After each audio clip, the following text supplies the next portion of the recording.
What up? What up? What up?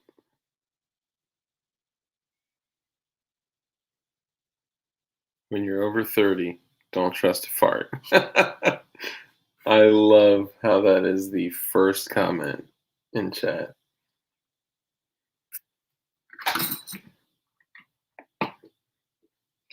What's cracking, fam? All right, all right, all right. Buenos noches, Dark. Burn your snowshoes. If you've never heard, burn your snowshoes. That's what it means. All right. So if you read the title, then you'll see that this is the place where the light and the darkness come together. The light and the dark, psh, they clash. So hang tight for a minute. Bill Blasco, welcome. Buenos noches. Burn your snowshoes. But as I'm saying this, please don't burn your snowshoes. Doesn't make sense. All right, hang tight. I'm waiting on somebody. Somebody.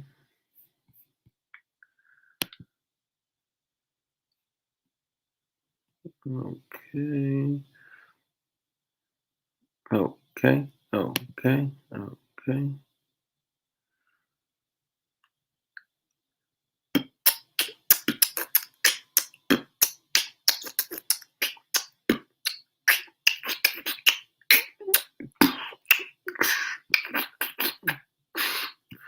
Okay, where you at, though? That's not gonna work. Let me find you. Sorry, guys, I'm looking for something. Don't tell me, man. Hold on, I know what's going on here. I know what's going on here. See, tripping. Man, wives do some crazy stuff, y'all. Getting rid of my pictures and stuff. Come on, baby. All right, and bow. Okay, who's a Fed? I'm not a Fed. Boogaloo. Boogaloo is a bad word. Okay, so who's gonna start it off? Actually, it's a little chilly. Around here. Woo! I need to throw on that heat. That heat, play. Oh, it's upside down. Make sure your chopper is not upside down. You need to put that heat on. Kimball, we all glow here. We just glow blue instead. Yes, we do. And when we get to, what do you think? When we get to 100, I'll crack a blue Kim light. The blue one, man, they're expensive, man. I don't know if y'all looked into it at all. Especially the Ameriglows, man. That thing, what was it? I was streaming like 3 days ago. Bro, if I turn off my light, that joint is still glowing on my whiteboard back there. Let's see. Oh, you can't see it. I can see it. Y'all can't see it. The camera ain't picking it up. Hold on.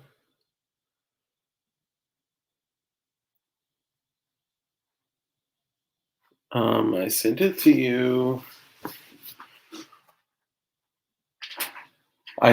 you. It's in the text. Sorry. Oh, there he is. What's up, brother? I literally, as soon as I text you, I got the link. I'm like, what the hell? That's weird. Yeah, I sent it. I sent it a little while back. Okay, I was so looking at how the text many? messages and they didn't come through until I sent that one. It was that my phone's acting funky apparently. So what's up? Yeah, it's the DS. I mean, it's the Wi-Fi. um, did you guys see those gold Wassers Atlantic had for sale yesterday? Not yesterday, but I have seen gold. I'm not lit. Oh, dark lit. So, hold on, you saying I'm lit or Oh, lit light as in lit? me. I'm not lit tonight. I'm sorry, gentlemen. No, bro. So I got a Chrome Draco in Minecraft because I don't believe in firearms. What up? What up? Oh, a blue Chem light. Oh, Pacone's hitting me up. Hold on.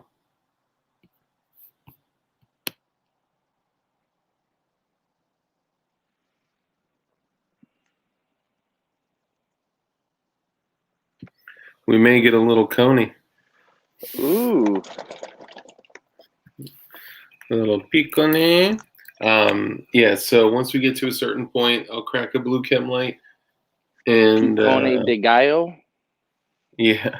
We have that with chips, right? Mm-hmm. Picone de gallo. What's up, gentlemen? How's everybody doing? Armitage. All right, I'm removing the old one. Let's see if you can see it now. So this is literally like 3 or 4 days old, and it's still glowing blue. Like I Throw, cannot believe. Like throw it in the microwave. will it light up again? It will actually re-energize it, but don't throw it in for Whoa! too long, or you'll be like the guy on the YouTube video where the glow stick exploded on him and burnt the shit out of him. Yo, we just got a super chat. What? I didn't even think we could get super chats. Holy shit! Holy fuckers! Okay, bro. What poisoning did you recover from? Like the Putin poisoning or like food poisoning? Okay. So we got an announcement to make, but Oh, it's a that's 223 crazy. also. 223, obviously. 223-556. I mean, 556 would have been better, but I'm not gonna bust your chops. Oh, hey, Dark, before the announcement, did you Yeah, ever give a shout out to the specific gentleman that I helped us did. out? Okay, I awesome. did a couple times. Yeah, I'll still Hell yeah. shout them out again though, for sure. There's two people. Two people. Um, I have a they're wonderful automatically photo I enabled. wish I could show. Hmm? Can you share a that photo? I don't know if you can show it on your end. Which one? The one where somebody's being hoisted in a harness. I could probably track it down. I have it. I can send it to you. Yeah, go ahead and send it to me. All right. Dark. I was in Franklin, VA, for work and couldn't believe they served. Yo, bro, we got another super chat. What the fuck is going on? Oh my god. Damn. Okay. Um, so the goddamn bacon said finally recovered from poisoning. I'm guessing food poisoning, or your wife dosed you. And TM, who's a huge friend of the channel, man, that's our people. Doug, super important massages. TM archive sent 556, but didn't send a message. If you type more than the characters, it will not allow you to. It will not allow you to send it. So type your message in the chat box, and I will read it aloud. And we actually got an announcement we want to make, and we want to tell all y'all. Picone, what up, Panko?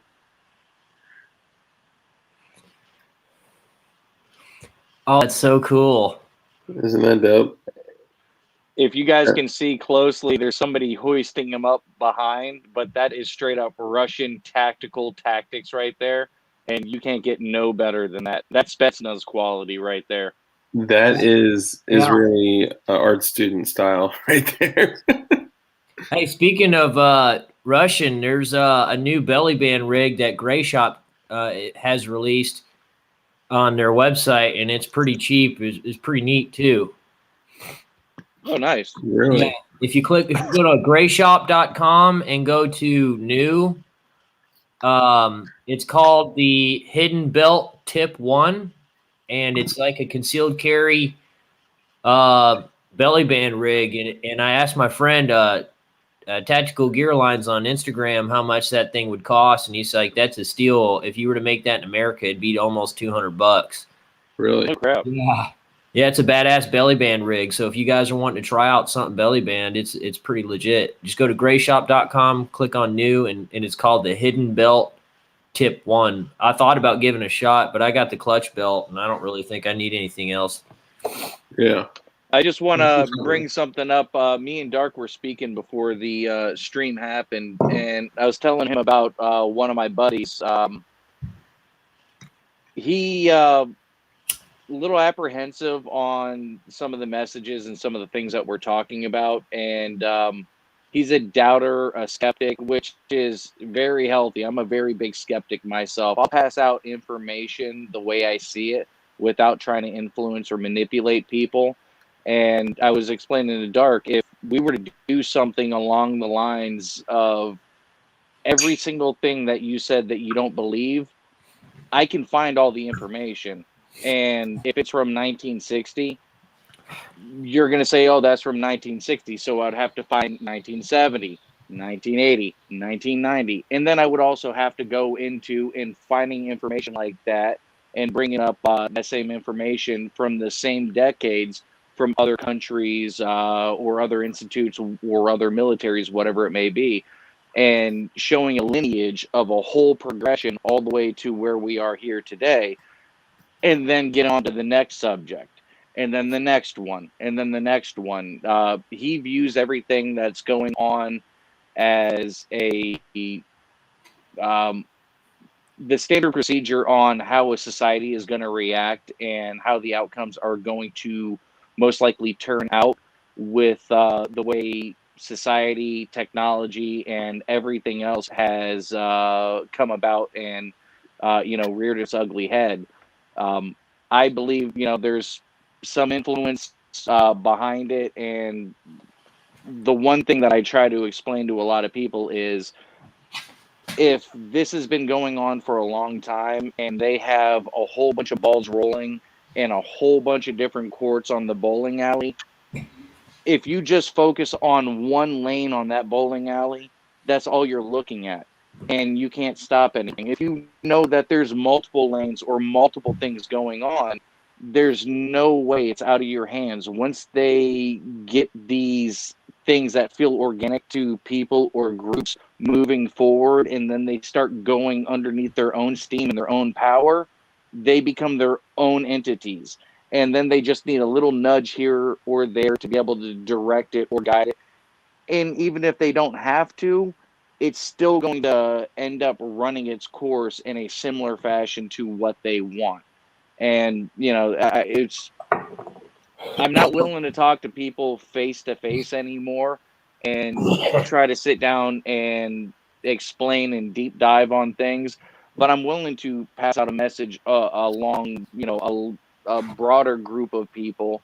And the biggest message is, I'm not even worried about any of that stuff. It's going to happen. There's no outcome that I can influence or manipulate to change any scenario. The only scenario I can actually change is opening up your eyes on becoming more self-sufficient, independent, and being able to help out people around you to do the same exact thing.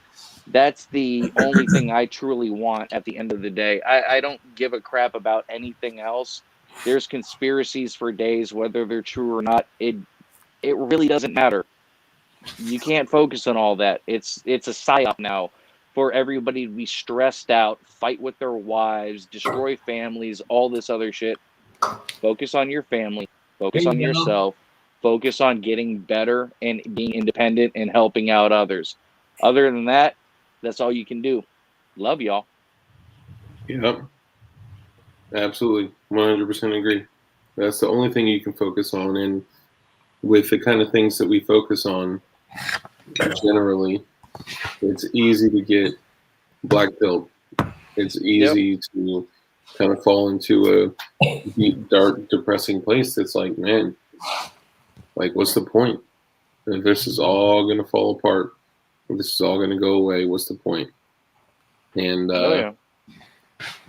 if you're able to work towards daily becoming more self-sufficient, independent, and truly free as we can be under, in this environment, then you're going to be better off if things go win. First thing you guys can do, if anything, is physical fitness. If you're not out jogging or doing any type of physical fitness, then that's the first step is your own cardio is a must. Oh my God, yeah. Yes it is. I've been cutting back on my running, but I've been walking through the woods because when woods get real steep and incline or decline, man, it really works out your hips and your legs walking up steep shit all day. Oh, bro, it's basically climbing. Yeah, dude. I'm in Florida, man. I used to do beach runs all the time. That shit'll wear your ass out. Hey, I was going to answer some of the questions about Gray Shop. If you guys order from Gray Shop, if your bank account might have you contact them and say, hey, I'm going to be ordering something from Russia today. So make sure before you order, make sure you contact your bank, because a lot of banks have some type of protection thing where if there's a weird purchase from Europe, they'll cut off your card and you got to get a new card. So contact your bank first. So look at the website, see what you want. And someone was asking on shipping. They use DHL, which is if you order anything from Gray Shop on a Monday or a Sunday, you'll probably get it by Friday.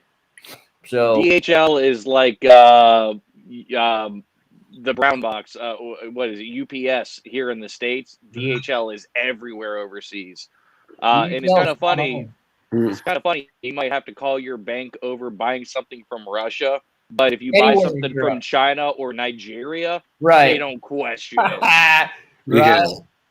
Yeah, anything. Even when I buy from Verustalika, I got to contact my bank, because last time I did that, my card shut off, and then you got to go through the process of getting whatever your electronic withdrawal is from your account all switched over to that new card. So just find out what you want that morning, contact your bank and say, hey, I'm going to be ordering something from Europe. Just want to let you know. And then they'll say good. And then you make the purchase. So I kind of deep dived on that website, Verstaluka. I like that website, man. I'm not going to lie. They're just I like the stuff they have. Oh, dude, I bought all their. I've been living off their fucking canned fish. It's not overpriced for being overseas and high quality, but it is a good price for really high quality gear, and I know good gear. Nice. Is that smoked? Fish cock does not contain cock. They're like $6 a can, and they got 439 calories, and it's rye bread and salmon. I fucking love them things, man.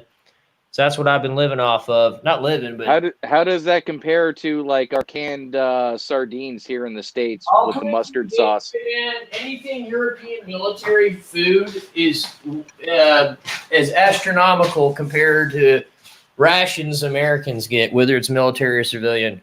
Europeans know how to treat their soldiers right with fucking good food, man. Well, and their tolerances for like bad shit, like chemicals, preservatives, monodiglycerides and shit, they don't have any tolerance for that. They will not allow it to be sold.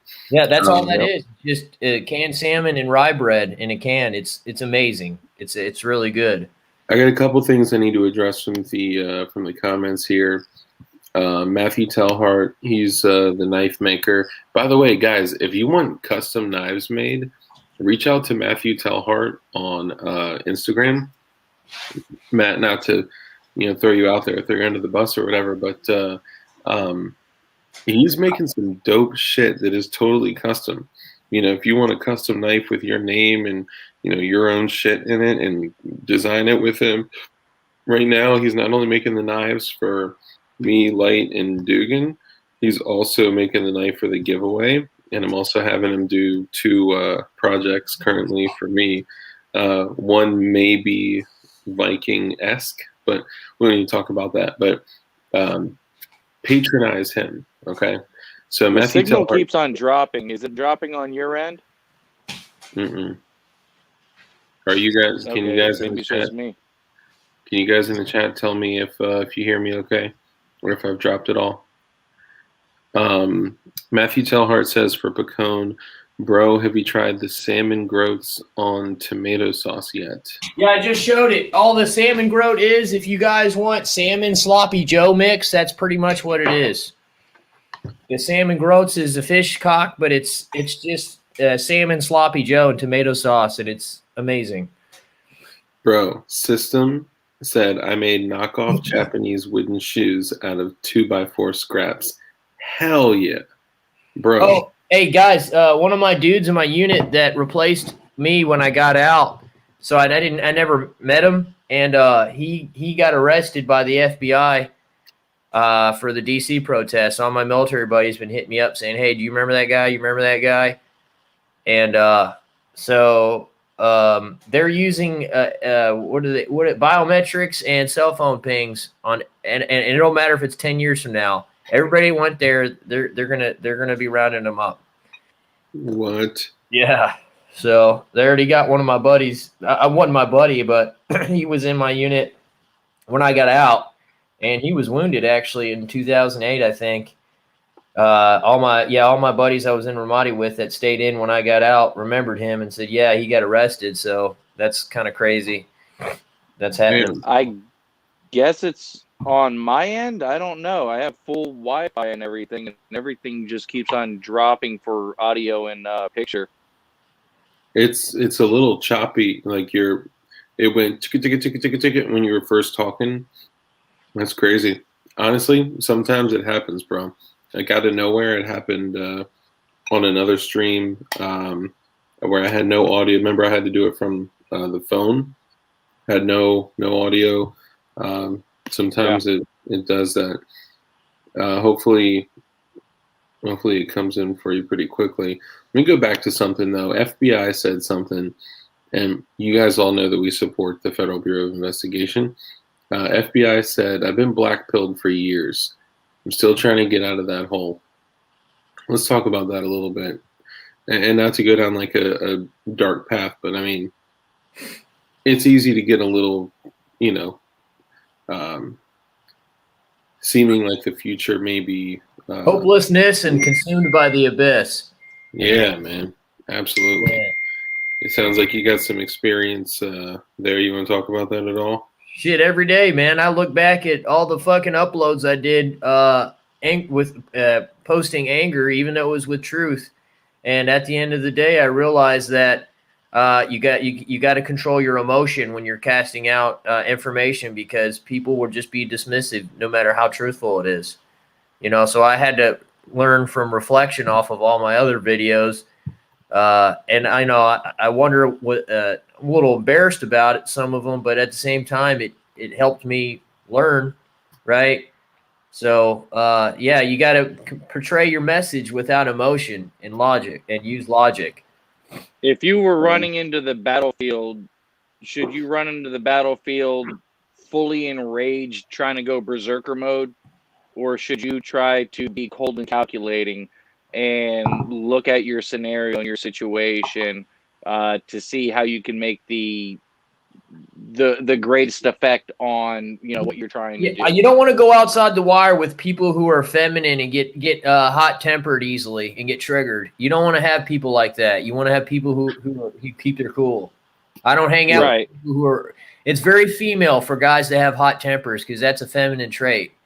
Yeah. And that's the same thing for conversations and be able to try to pass out information. Right. Once you start getting hot-tempered, angry, or putting emotion into it, other than fact and information, and sometimes it's hearsay, but you should always say, hey, I'm not sure, but this and that, and I kind of feel it might be true, whatever it is. But once it gets down to arguing, arguing doesn't prevail when it comes down to any of Once this. once I you mean, start we can ad have a hominem, conversation, and that's about it. once you start pointing and sputtering and doing ad hominem attacks to a person, you lose the debate. It never works in your favor. Yeah. Yep. So don't ever do that. And the other thing is that nothing is wrong with anger at all. Anger is meant to be felt. Anger gets shit done. Yeah. So There's a time and place for it. you just It's got to an harness. energy. Yeah, you can't let it And consume you. everything is energy. Every single thing can be broken down to energy, positive, negative, or neutral. Anger Hey, is an energy. Dark. Yeah. Zalpov70 asked a question earlier. Was Flannel Daddy a lie? It's not a lie. I just don't know when. Is he Do you alive? have an idea? No, it was a lie that we're gonna have him on.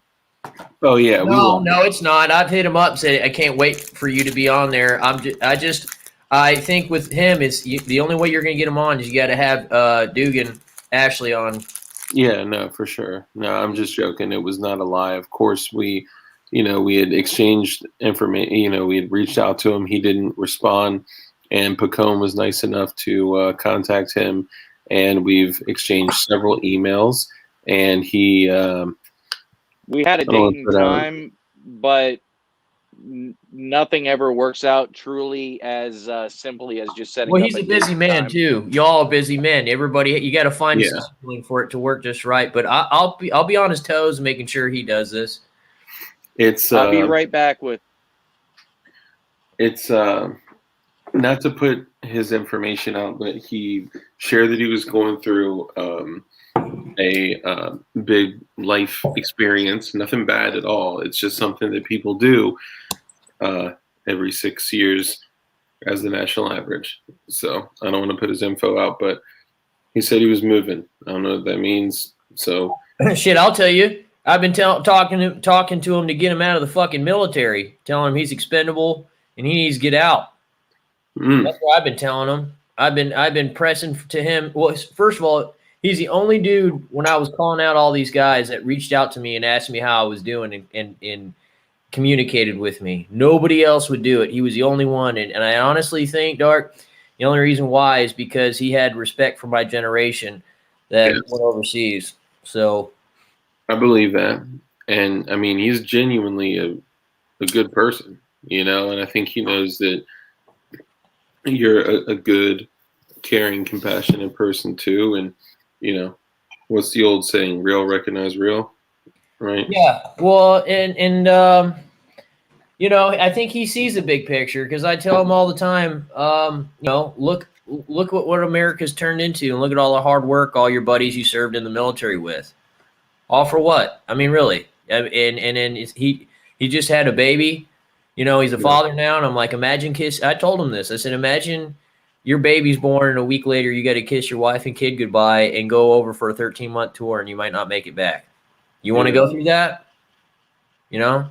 So, and he's kind of restricted on what he wants to say or do because he's still in the military now. Mm-hmm. So I will say this, guys, that in the future, I don't know how long ahead, but if you guys are subscribers to him, you keep on pressing for him to do a vibrations video with Johnny because he wants to do it. He wants me to come up, visit him, and do a video with him. So, you keep on busting his balls about that, it might make it happen. Dude, I'll have everybody hit him up. Like every time we want to get someone on the show, we tell everybody go smash their channel with comments and all that. If all 42 of y'all right now went and hit up his most recent video and say, do a show with Pacone, do a show with Pacone, do a show with Pacone. Why have you not done a show with Pacone? That shit would be hilarious, and it would create equal and opposite reaction. I think when he does this live stream with Dugan, that'll ease me into fucking doing a video with him too. Yeah, no, that'd be dope, man. We also have another. So we have here's my dilemma. Okay, we're growing pretty rapidly. I spoke with some other YouTubers that have said it took them 2 years to get to 1,000 subs. It took us less than 60 days, and it's just obviously it's Dugan's name. It's us. Like we do very long form live streams, so we have a lot of content out there. We don't have 10, 14-minute videos like most YouTubers do. So we have over 500,000 minutes of watch time in a matter of, since December 22nd when we started this. And we were very inactive in the beginning. So because of those things, we hit 1,000 subs like that. Had some, big heads on, and a lot of it, like, thanks to CRS Firearms, thanks to, Johnny B, to James Reeves. Like, dude, James Reeves was awesome, like, great dude. And yeah, it was just cool. But it's brought us to this point now where, we're actually monetized, and we're not officially, like, set up to earn money. That's why it tripped me out when I started seeing super chats. I'm like, holy shit, like, there's actually like money coming in. So we can accept super chats, it looks like. Just remember, you start getting money, you start getting noticed and restricted too. Exactly. So it's double-edged sword, right? Like, we know what this means. We know that we're going to be, under the microscope even further. And none of us started this shit to make money. Like, we all started this shit to get a message out, and we're not interested in taking money for ourselves personally, but we can put money into the channel and into the community, right? Like, we can give shit back to our people. We can, take care of Dugan, take care of Light, take care of, myself, get equipment, actually have, like, decent, whatever. So just know that, anything, I've got an Arby's coupon I can send you. You're giving an ROI, return of investment, back to the viewers. That's the whole goal. Yeah, man. Always want to give back, and that's. Now, you can do other things besides that. You can do the coffee, the Ko-Fi, the donation thing. Besides Patreon, there's other alternatives to Patreon that you could use for people. Because Patreon is restricting people, and kicked off one of my people I listen to called the Phoenix Enigma. They kicked him off. And guess what? It was over. Same thing that got me canned from posting anything, which was talking about Q. Every time you talk about Q, it's over. I don't know. I don't get it. That shit's crazy, bro. Yeah. I can't believe it. Realist channel on YouTube. So what are some of the? I can't read some of the comments. Only when you post them on here. Yeah. Leave Dugan alone, please. So let me see. What do you mean leave Dugan alone? If you click down to the part where it says chat, it should give you access to see the comments. I can click on private chat and comments. Let me see comments. There we go. Yep. There we are. Oh, that was my MO when I was on my YouTube channel, even though it was small viewers, is I'd always try to read people's comments.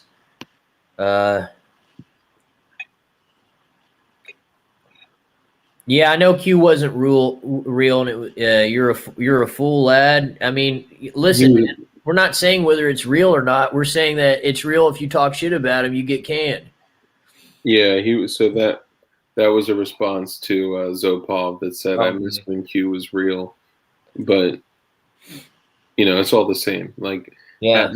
The thing is that you can't even have a conversation about it. Censorship is at all full swing, dude. Yeah, never seen it like this. The literal president of the United States, while still serving his term, was banned from social media. Like, bro, like, what the? This is crazy. I guess what I found out about good old former President Trump is that that movie, The Devil's Advocate. Mm-hmm. That was filmed in the Trump Tower. No shit. Why would he let that happen? That's pretty crazy. I don't know. Why do you think? What's the conspiracy there? I don't think it's a conspiracy. I think he's not everything he cracked up to be. He look what all these guys that are getting arrested that he said to come down there. His godson, or his son-in-law that married his daughter, is the godson of Bibi Netanyahu. I mean, what more do you need to know? You know? Yeah. BB was talking about that the other day, wasn't he? Who's BB? BB is a term for Bibi Netanyahu, I think. Benjamin Netanyahu. Oh, okay. Yeah, I'm not familiar. All presidents are elected 10 years in advance, and they're all puppets. Yep. Honestly, bro. Yep. This is brought up a lot. Okay, and the only way for me to say it effectively would be to say that the people that jump in that say, "Oh, if we only had X for president or so and so," there is never any president and or one single person that can dig us out of the situation that we are in as a country. Period. Won't happen. Honestly, the best thing that's helped me get through this is not being so glued into YouTube and getting out of the fucking house. Mm-hmm. Be honest with you. If you don't have a full life that's fulfilling, it can be really, really hard, dude. Yeah, you got to find happiness, man. You got to find happiness. Yeah. So, what makes Picone happy? Well, in the morning, I usually, when I get up around 7, make me my coffee, and I always have something to do. First thing I do is I make my bed, I clean up my house. You got to unclutter your house. If you got a messy house with dishes piled up and your house is a mess, Mm-hmm. you gotta clean out your nest, man, because it clears your mind. Your status and cleanliness of your house is a reflection of your mind. Let me ask you a quick question before you proceed. You mentioned the first thing that you do, not the first thing, but you mentioned a thing that you do is make your bed. Why is that? That's because no matter if you feel that, not I want to say feel, but if because when you lay down to go to bed that night, something was completed, and that's a step forward. Just like when you're dealing with chemical addictions, or Mm-hmm. you're dealing with a rut in your life with depression, it's all in steps. And the One first day at a time. Yep. A made bed really does. I'm telling you, a hard day's work or whatever, and you're in a rut, you lay down on a made bed, it really does give you just a little bit of push for the next day. Yeah, that's interesting because I had the pleasure of meeting Jocko Willings, and that was one of the things that he pressed home big time. It makes total sense. It seems so simple and stupid, but it's really truthful. And then the other thing is I watch the sunset every day. If the sky is clear, I always watch the sunset, and I pray to Mother Earth and God every day. Every day I watch the sunset. I get back all those times I bust my ass working hard, and all those sunsets I missed. I'm getting back now. Good for you, dude. Yeah. And I do service to self. I feed my birds. I keep watering my plants. I take care of my yard. I go out for a woods walk, patrolling the land. I got 200 acres. My neighbors let me borrow, so I'm trying to scout out the land for teaching classes. Wow. So yeah, I'm constantly giving myself something to do. I actually wanted to talk to you about that offline, so just remind me, please, to talk to you about classes. Yeah, for sure, man. And it didn't even have to be offline. I'm working with 200 acres to teach people something. But honestly, dude, just to get guys out to walk and just spend all day together carrying your rifle, that's all it takes. It doesn't have to be much, man. Just to have a community, a tribe, to know you could drive somewhere, hang out with your friends. It's not all tactical. It's free to go, and you learn something, and you spend time with like-minded individuals. And just unplugging from the computer, and then mud rifle and Mother Earth and the sun is all you need, man. Oh yeah, dude, I love that. The way I see this, I'm using this dark as a way to get people who are wanting to think about moving and get away from where they live to somewhere else, to say, hey, here's an area that I live where, man, no one gives a shit about masks. The sheriff's department here doesn't bust your balls. It's constitutional carry. Rental properties are cheap. There's houses for sale out the yin yang. There's plenty of jobs here. Like, hey, here's another town you could check out after you patrol the next day. You could, go check out the town and shit. It doesn't all have to be tactical whiz bang, shoot 'em up fucking shit all the time. You got to slow it down and just embrace the environment, man. Dude, I love that. I mean, the outdoors alone are almost completely ignored by, the current populace.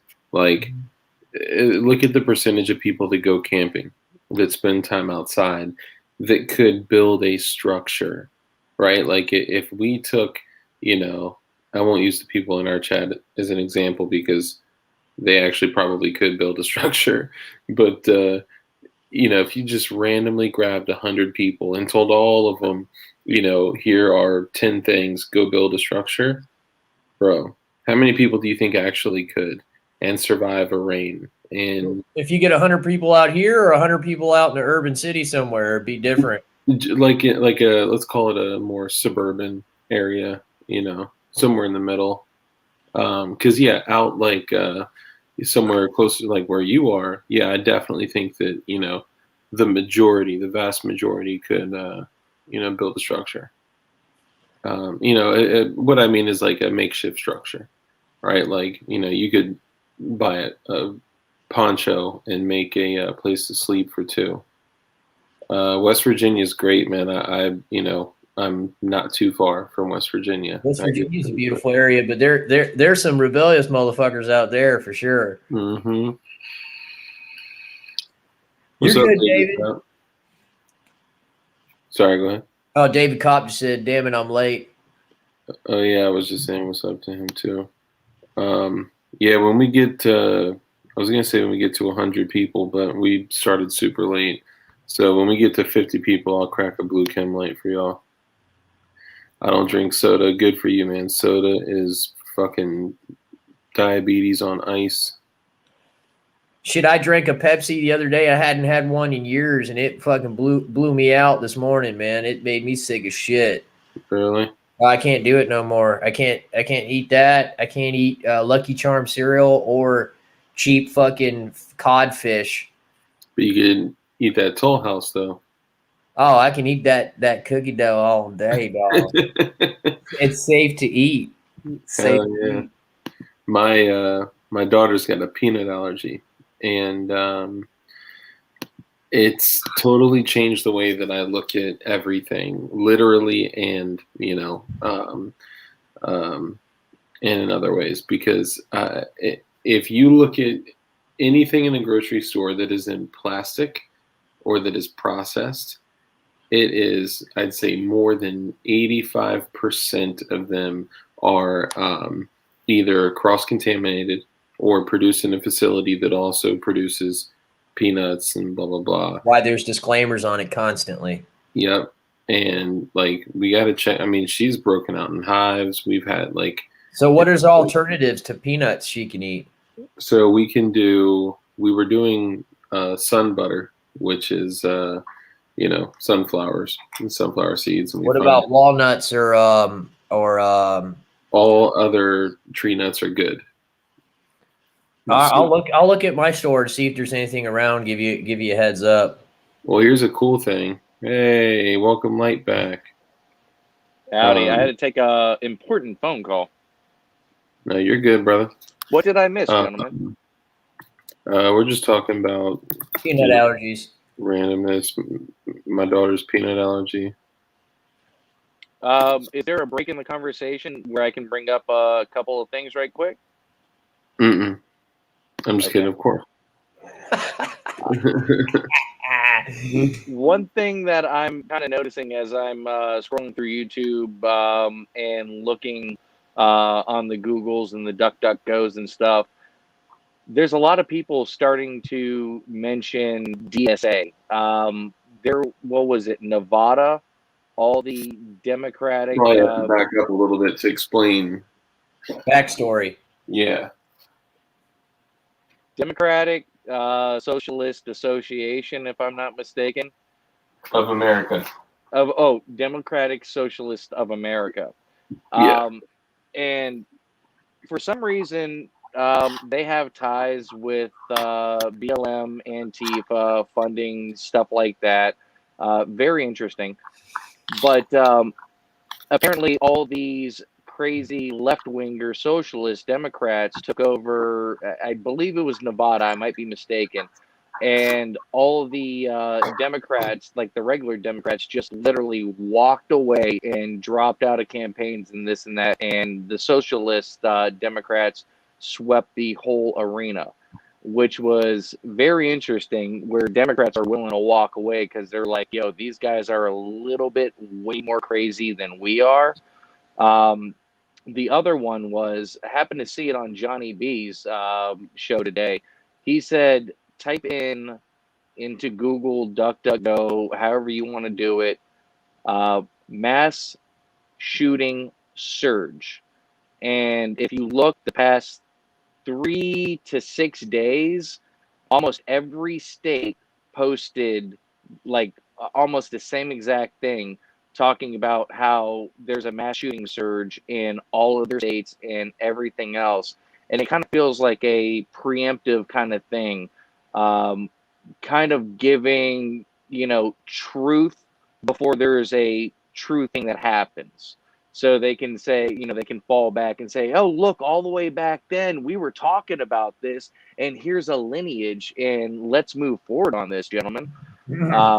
So I'm kind of seeing a couple of things, and things are kind of looking a little bit offbeat, just like they always are. But it looks like there's a new wave of propaganda and manipulation that is at foot right now, and we're going to figure out where it goes from here. There's already mass shootings going around in America. It's called police smoking civilians on a daily and getting a paid vacation for it. Oh yeah. Yeah, I mean that's it's kind of interesting because if you back up a little bit to look at the year that we had over the last 12 months. Well, let me ask this question to chat: like, how real do y'all want to get? And now that we've stepped into the world of monetization, we do have to be a hair more careful about the words that we choose, yet we can still have the same conversations. If you look back at the year that we've had, this has been one of the most difficult years for every single person in the United States and even outside of the country. And if you look back at the total destabilization that's happened in our country with rioting and looting and murder, and over and some people may not agree with this view, but if we look at the 13 people that were unarmed that were killed by police, which is bad. I'm not saying that's not terrible, like that's horrible. The rioting and looting killed more than 34 or more than 30 minorities, right? So it didn't solve anything. They didn't gain anything by rioting and looting. But all of those riots, if you look at the Democratic Socialists of America and you take like what Dugan did last year, is he took a map of every location of the Democratic Socialists of America and did an overlay, a transparent overlay, with a map of all the riots in every city, and they were almost spot on to the locations. And if you go to the website, like I have 7 DSA locations in my area. I live, let's call it close to DC in Northern Virginia. If you look, there's 7 locations in my area, and they have, during the pandemic, they were attracting people saying that they would pay for their rent and their mortgages, and that all they would ask is in return if you could volunteer. And I was curious as to what they were asking people to volunteer for, because that was going on during all the riots and shit in DC and in my other area, and then of course all over the country too. So that almost reminds me of the crisis actor ads that they were running on Craigslist around the country when a couple of fishy things happen. They're just stooges. All they got to do is get people who are mentally unstable and get them influenced to do it. It's not very hard. Oh, we're almost at 50. We're almost at 50. We're at 48. We're at Yo, 48. what happened with the Chemlight thing? What's up with the backstory of the Chemlights? So, Light, you want this? Okay, I'll give a brief synopsis. This started off as a joke and a kind of a 49? kind kind of a a joke about the boogaloo. If fucking crazy shit popped off, you come around a corner and you present and you get ready to pop and you see a blue chem light, you're like, oh, we're on the same side. Okay, Yeah. we're good. So the blue Oh, chem we're at light 50. was Why yeah, the blue? What was the significance of blue? Because It's blue is one of the most unique colors. it's hard to Everyone's find got and most green. people don't ever use it. You got Yeah. green and red and yellow is the typical use. Oh, no one ever uses blue. Yep. Do they make purple? Yes, they They make purple. don't. Purple? Oh my No, they God, do do I make have a purple. dud? You gotta Oh, turn up the God. plum, dog. How the fuck do I have a dud? How does that even happen? It's probably old. All right, well then I guess when we get to 100, I'll crack one. No, I'm playing. That was pre-cracked. Yeah, right. That's what children do for your glow stick freaking supply. They just start, Bro, crack, hey, it cracked. Oh, let's the next one. I swear to God, Just my be careful daughter. with chem lights, dude. You bust a chem light open, it leaves a trail, and you can smell people a long ways away from that shit. It's funky. Dude, even just in the package, because these are individually wrapped and they're way past their expiration, so I'm just going through them anyway. I don't think that was a blue one. It may have been. It kind of looked green. That could have been infrared. Being individually wrapped, definitely. You got to be careful with Detective John. You got to be careful about Sierra Hotel Yeah, middle school shooting. You gotta be careful with that, man. That's an algorithm trigger word. yeah. Same with cursing. I gotta actually watch my curse words too. That hurts algorithm. There we go. I can already see yeah, it. baby.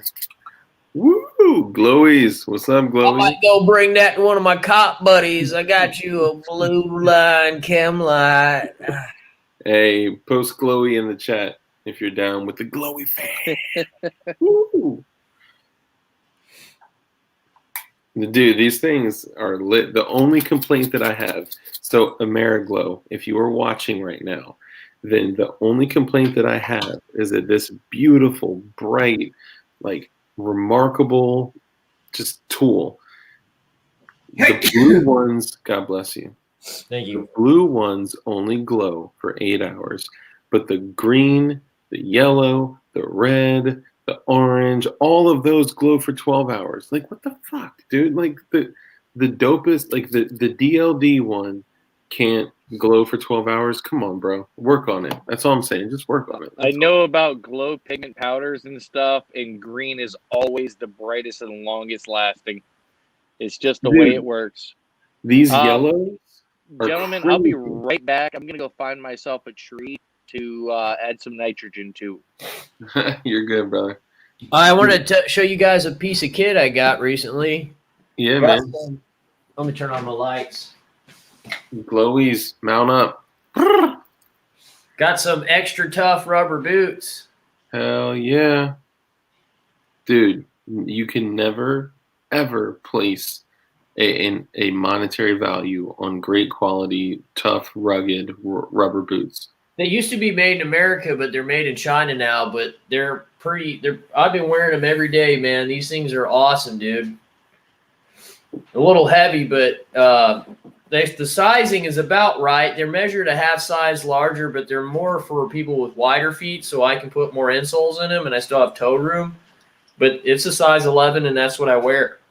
But I just like having something I don't have to tie my damn shoes. I can just slip it on and go. And they make different sizes and stuff, but these are extra toughs. These are real popular in Alaska. But Nice. yeah, they're awesome, dude. I've been wearing the shit out of these things. Tactical hunter boots. Yeah, they were meant for fishermen and stuff, and they make insulated ones too. But I just like it because you can they kind of have that moccasin tactical shoe look to them. And the anti-slip, I tried these out in the woods walking through a creek. And you know how if you have green mossy rocks on a creek, it's real slippery. Plus grass on it. This you don't slip on it, so it's pretty cool. Actually, I was gonna say, dude, with the land that I have to use, out of all the shit, the most calming part is just walking through a creek, man. Yeah, dude. Just walking through the creek. The audible sound too is being incredible. on water and the creek here. It's no one uses it, and it's public domain because it's a creek, and you can find all types of shit inside a creek. It's just peaceful, man. It really is. It's nice.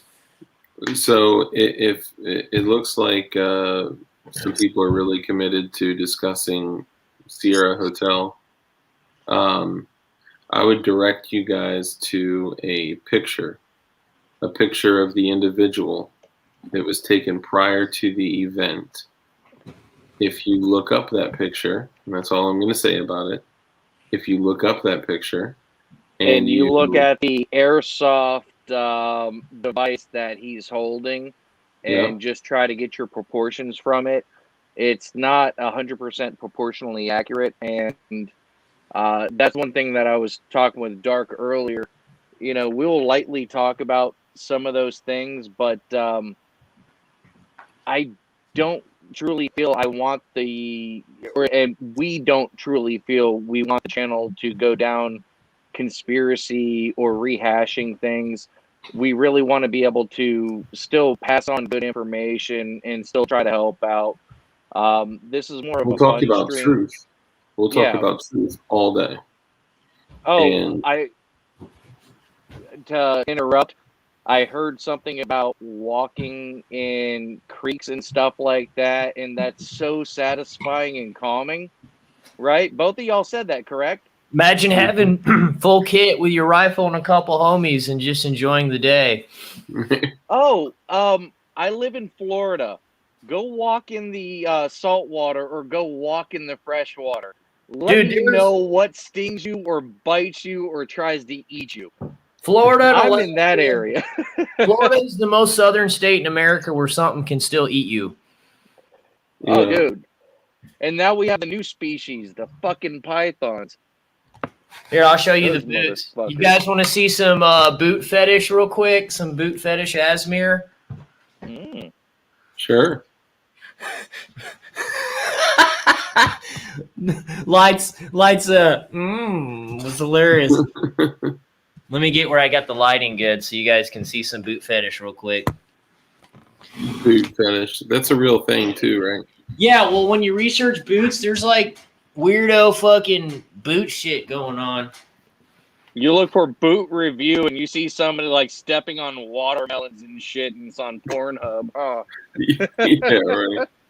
Yeah, if there's Pornhub links and black.com links when you're shopping for boots, it's what has our society become?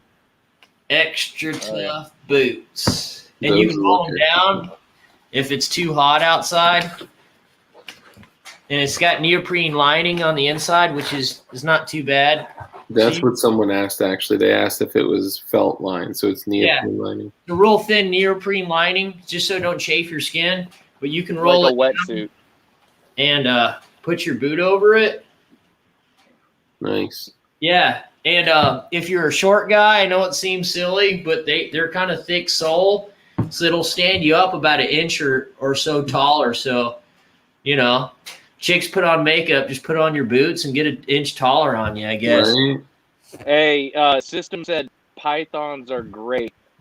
System, literally, like 2 years ago when we really were starting deep dive here in Florida on the pythons and the invasives, they were talking about like a $50 per snake reward, and that ended after like 4 months because almost nobody could find them or catch them, and they thought it was a bad idea. Well, now you drive on those back roads throughout the Everglades and the retention areas out there, and if you drive in the middle of the night, that's all you see. So Why, my father was a helicopter pilot for South Florida Water Management. He was. Oh yeah, you mentioned that to me. Yeah. Yeah, dude. There's all types of invasive creatures that are and plants that are not supposed to be in Florida from freaking people bringing shit there.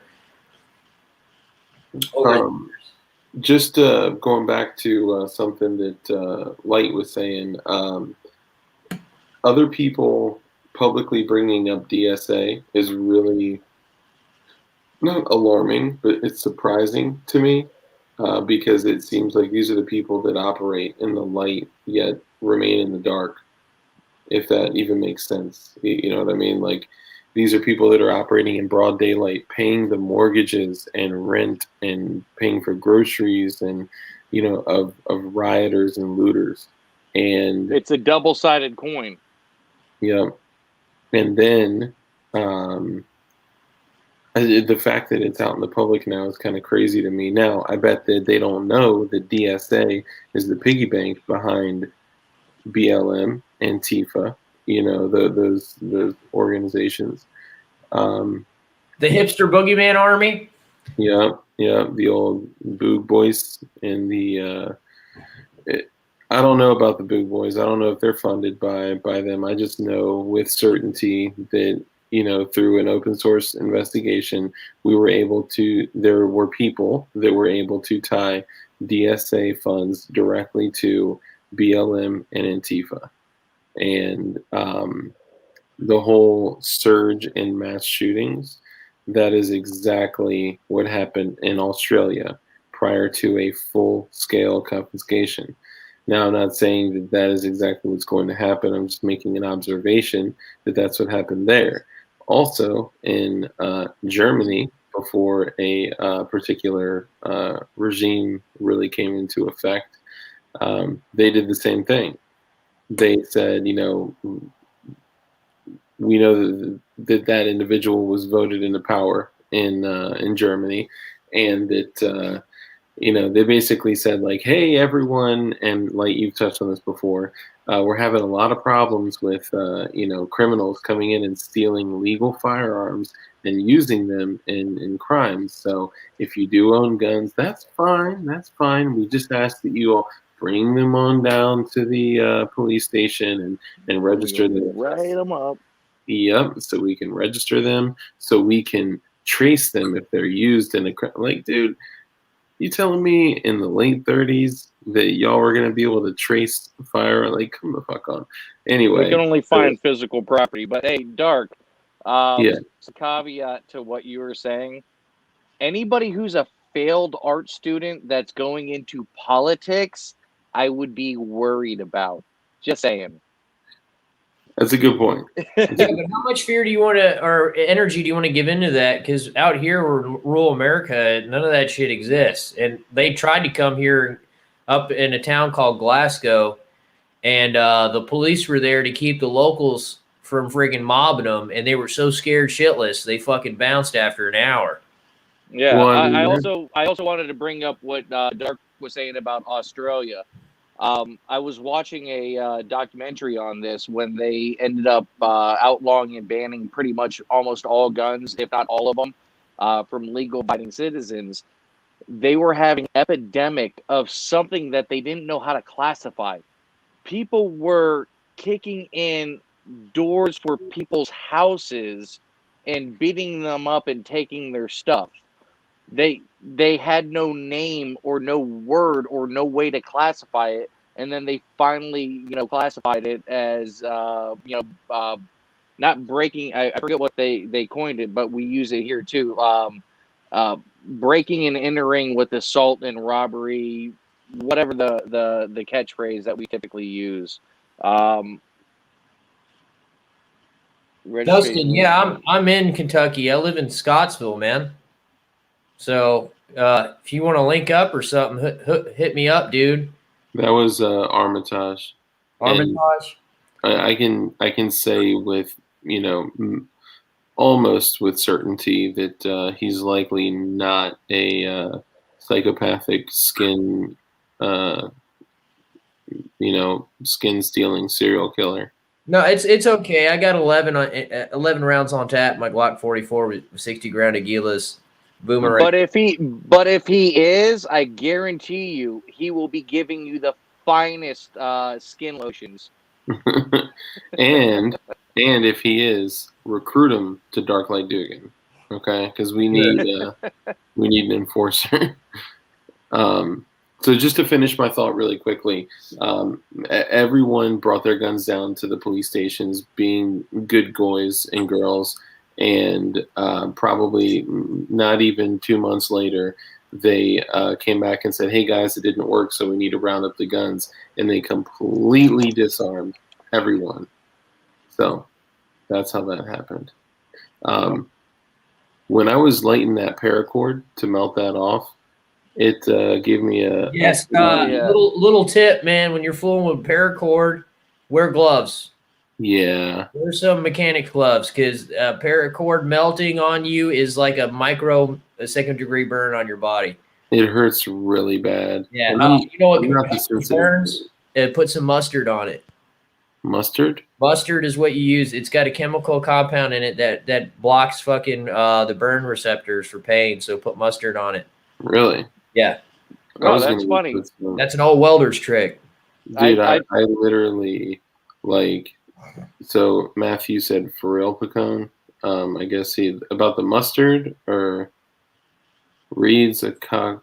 Oh, he's talking about confiscating weapons in Katrina. Well, he worked for Department of Homeland Security and undercover operations. So, I mean, it's open on his website for what he's done in his career. If you have a question, ask him yourself.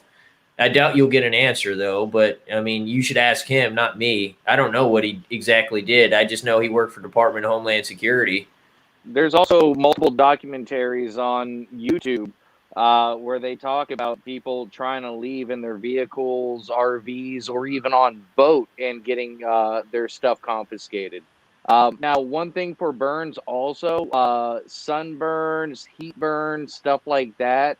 I don't know if it would work on a blister burn like that, but vinegar, believe it or not, that's one trick that we've learned here in Florida, or home remedy.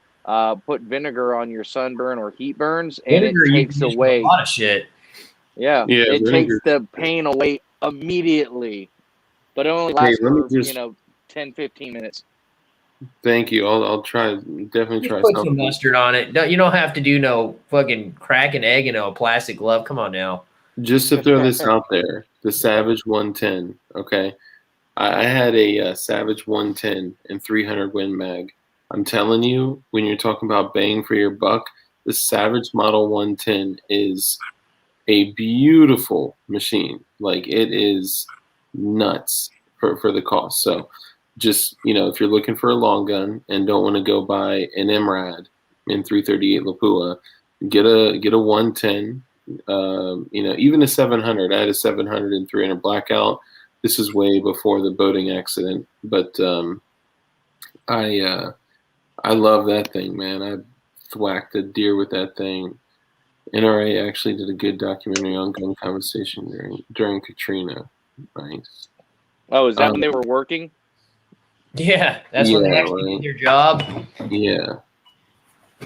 Yeah, dude. Fucking NRA's Are a there? joke. I was gonna say, is there any subjects that anybody wants to get in on or ask questions about? I mean, obviously, we can talk gun stuff all day. I mean, you can go anywhere on the internet, this or that, and talk gun stuff. And it's a fun. Yeah, I mean, they even have little twinks in skinny jeans jumping around shooting fast with ARs. They get it all. I Yeah. know. Specifically, more popular on Instagram right now is Israeli military chicks with guns. Interesting how that works. I've been like I said, every time they steal my thunder when I talk about shit. I talked about how hot Israeli chicks were for a while, but what people need to realize is we're all goy to them. Yeah, They're frozen buns. dude. I saw Actually start looking up Mexican weather women, and anybody from South America that is a weather girl. Oh my God. Yeah, because it's rare to find a chick who's skinny and takes a bath in North America. Everybody's overweight, dude. The average height and weight for men now is 5'8" or 9" and 190 pounds. That's insane. That's fat. Hold on, you're talking about North America or South America? Men, average height and weight for men has increased. I thought it was like 160 or 150. How did this get from South American weather girls on the news station to overweight men? Just curious. Because we were talking about people thin and in shape taking a bath, and then I thought, hey, we're no better because North American men are overweight. Hey, you guys run it for a minute. I gotta go nurse my wound. And I'm not the type to bitch, right? Chemolyte burns. I mean, not chemolyte, but paracord burn sucks, man. Always wear mechanics gloves when you're working with a paracord every time. The funny thing is that like when Light was telling me like, oh yeah, when I was in the Navy, like I had dozens of blisters from paracord. I was thinking in my head, I always forgot to lick my fingers before I tried stubbing out the burn. No, I don't ever stub it out. The trick is I use for paracord is I made uploads on my video is you use the back of the lighter. No, yeah, you can use, but like say you tie a knot and you got a little access, you burn it, let it melt down, and then tamper it with the back of the lighter or some pliers, and what that does is while it's wet, it'll melt itself together to Mushrooms it. Yeah. And the other thing is every time you're fooling with paracord, you always want to melt off the ends because that fray will end up tearing apart. Yeah. You don't always have to have the cordage in it. You can gut it, and that gives you a tighter tie down if you want to use it.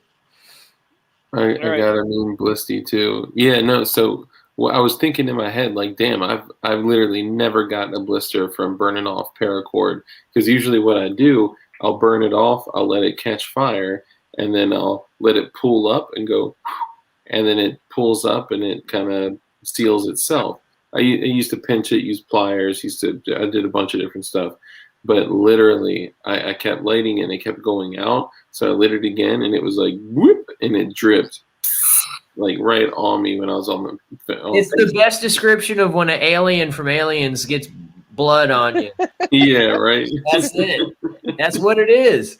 Yeah. Yeah. Well, And then it hardens. You kind of smear it out, and it burns more. You had to rip it off, and it's nasty, man. Do you want to know what let you napalm guys- feels like on a small level? I got you. yeah, a really, really small level. It's so small, but it's so painful. All right, I'm gonna let you guys leave the stream for a minute. I'm gonna hop. All right. Hey, Pacone, you were Army, right? Mm-hmm. All right. So you know how they have ranger beads for counting your clicks and your pace count, so you kind of know for land nav and stuff. Well, I was building something with paracord years and years ago, and I love the snake knot. It's supposed to be a lucky knot, but it flexes and it's got great rigidity. And, Good for keychains. yes, and it also doesn't reduce the tensile strength of the knot compared to a lot of the other knots, like fishing knots of different varieties. Well, I ended up making something. I ended up finding out, talking to somebody who's an older ranger, saying this is a ranger's helping hand or a third hand, and it goes up and around to two Irish box knots, where you could put a bottle of water or something, a stick, and you can tighten them down, loosen them up. I use this at music festivals, handmade, and I'm carrying around my beer or Are they tie down? Yeah, so you can strap it over you and cinch it down, and then you got it just hanging right there, whatever it may be. Right. Yeah. I'm not a fan of making the bracelets or freaking what do you call them, like rifles. I don't care for that shit. I'd rather get something legitimate when it comes down to a sling. But I thought that would be freaking fun and fun to use, and end up finding out that back in Vietnam and after Vietnam, a lot of rangers and shit like that were using slings and paracord, making stuff similar to that. And I'm like, no shit. I ended up making something similar to something back in history. Main thing paracord's used for in the military is to tie down shit and stuff it in your pouch, so if it comes out, you don't lose it. Yeah, me being in the Navy, we never use fucking paracord. We're in the Navy. We don't need it. It is what it is. Yeah, but you got 3 squares a day and a good meal too, so I wouldn't worry about it too much. Not sad about it, man. I enjoyed my time. I didn't have to stay in freaking Germany or any other place for too long. I could always bounce and hit the next location. Did you And get to go to the Philippines or Japan or anything? no, I was East Coast, so everything Africa, Europe, and the back half of Africa. Yeah, I so was you able. guys Those got an are. opportunity to get laid by European chicks and foreigners. We didn't get nothing. We just had to spank our meat to a friggin' shit shack. Were you in Africa? No, No. no. Have you ever heard of a place called Djibouti? Well, I mean, my second tour was full of Ugandans, so I guess that counts. Have you ever heard of a place in Africa on the east coast by the Indian Djibouti? Sea called Djibouti? Yeah, I heard about some Marines that were doing rotations there too. So right when we finally ended up doing gator squares outside of Djibouti and then going onshore to dig a well and also build a hospital for humanitarian shit from our ship because we were there for like 6 months. Damn, you were In our landlocked for 6 months? No, I was on the ship, but we were able to transfer over to shore if you got on the duty to be able to help build and do humanitarian That's pretty outreach. cool, man.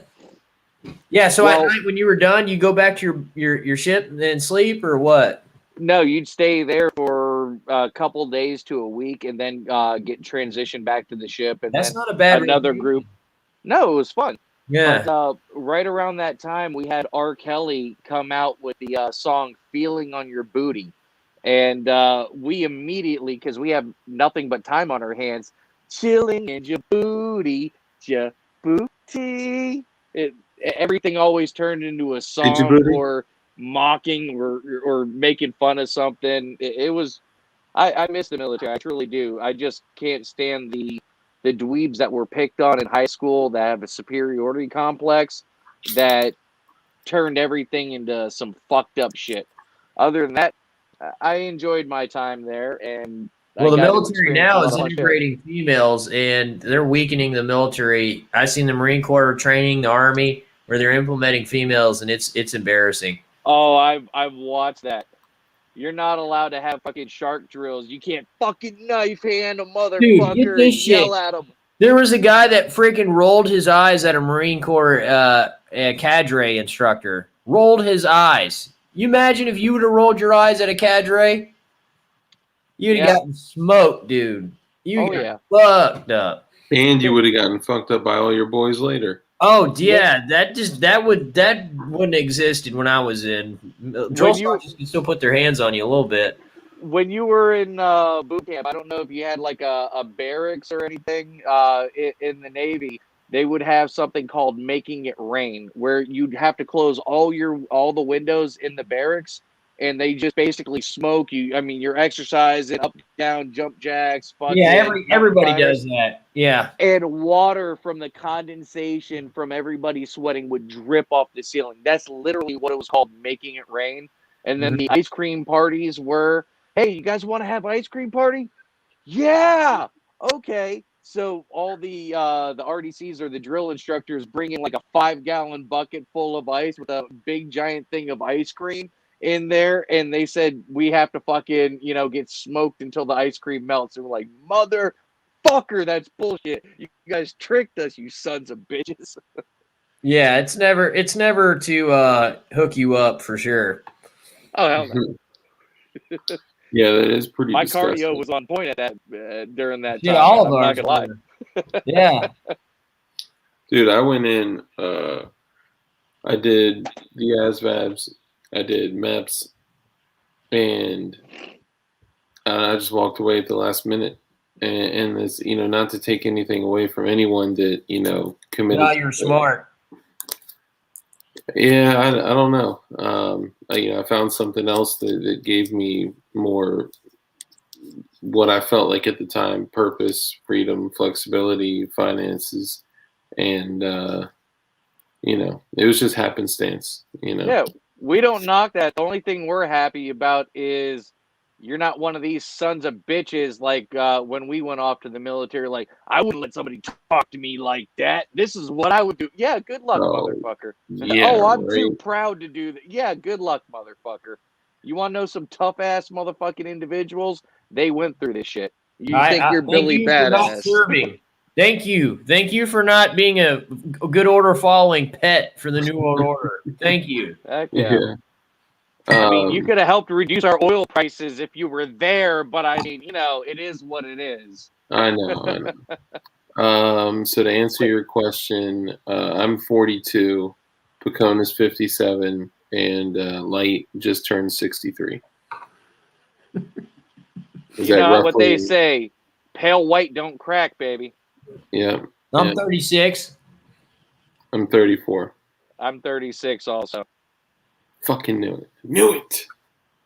Guys, do you realize that our generation of men are not marrying? They're turning into Japanese men where they don't even want to fool with relationships. Yep. Like how bad it's getting. They don't need it.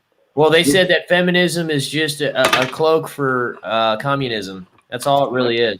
Look what they have, man. That like, if you could,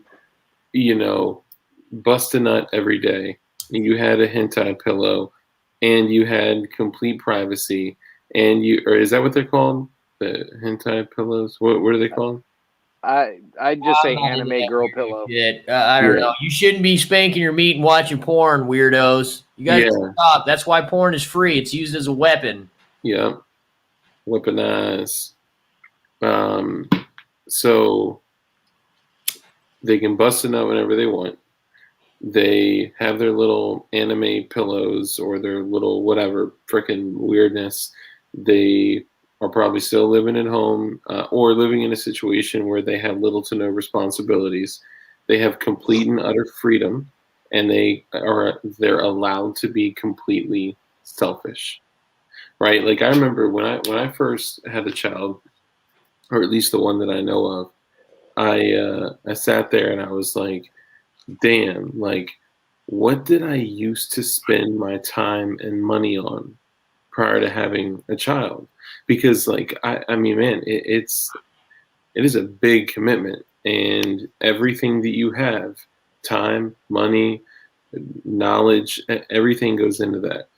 And it reminded me of how much of a selfish dirtbag I was unintentionally prior to having a family, you know? It took Oh, me a that's lot of something. it took me a lot of years to build a bond with my children. A lot of people, it's hard for them to admit, or they don't understand this or that because they've had great family upbringings and stuff like that.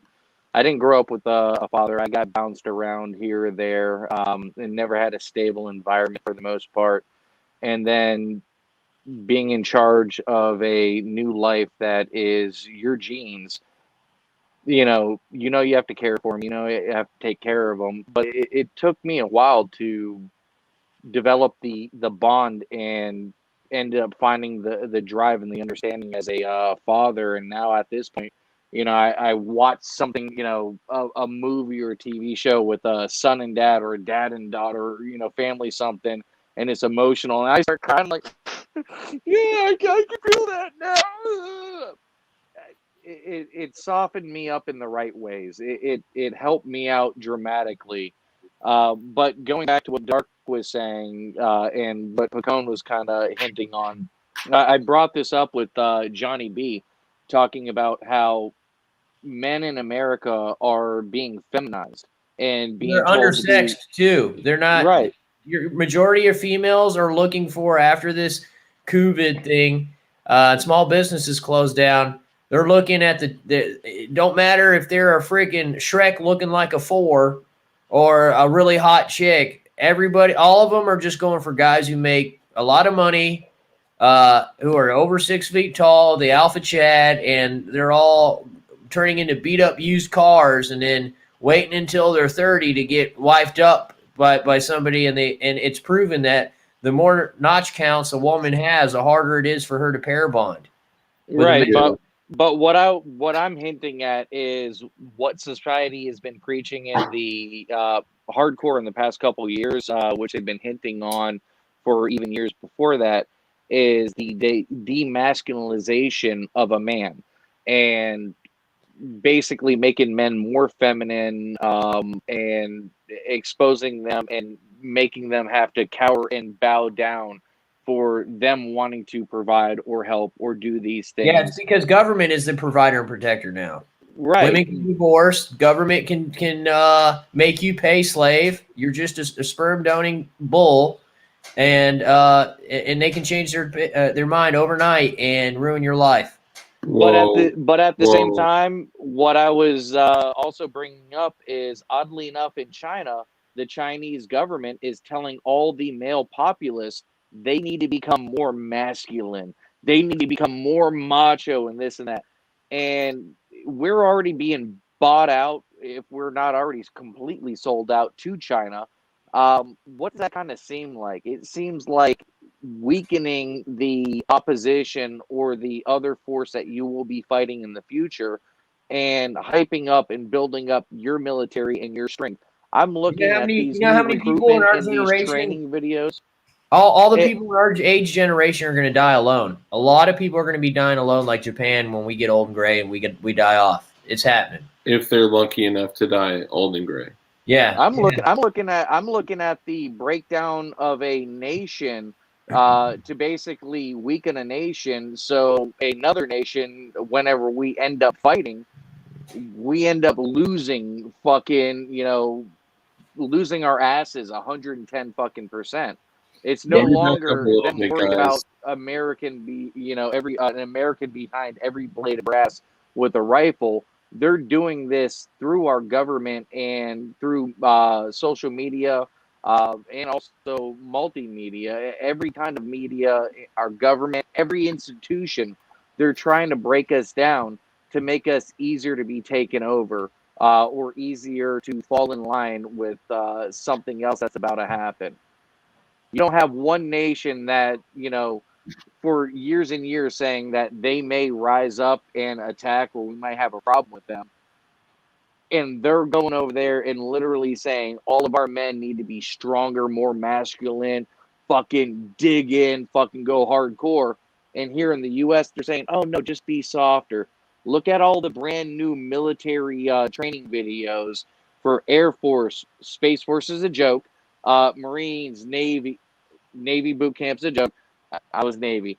And all the other branches, it's ridiculous. I mean, they're making it where if you get a splinter on the battlefield, you might pull out your stress card and say, I need 5 minutes.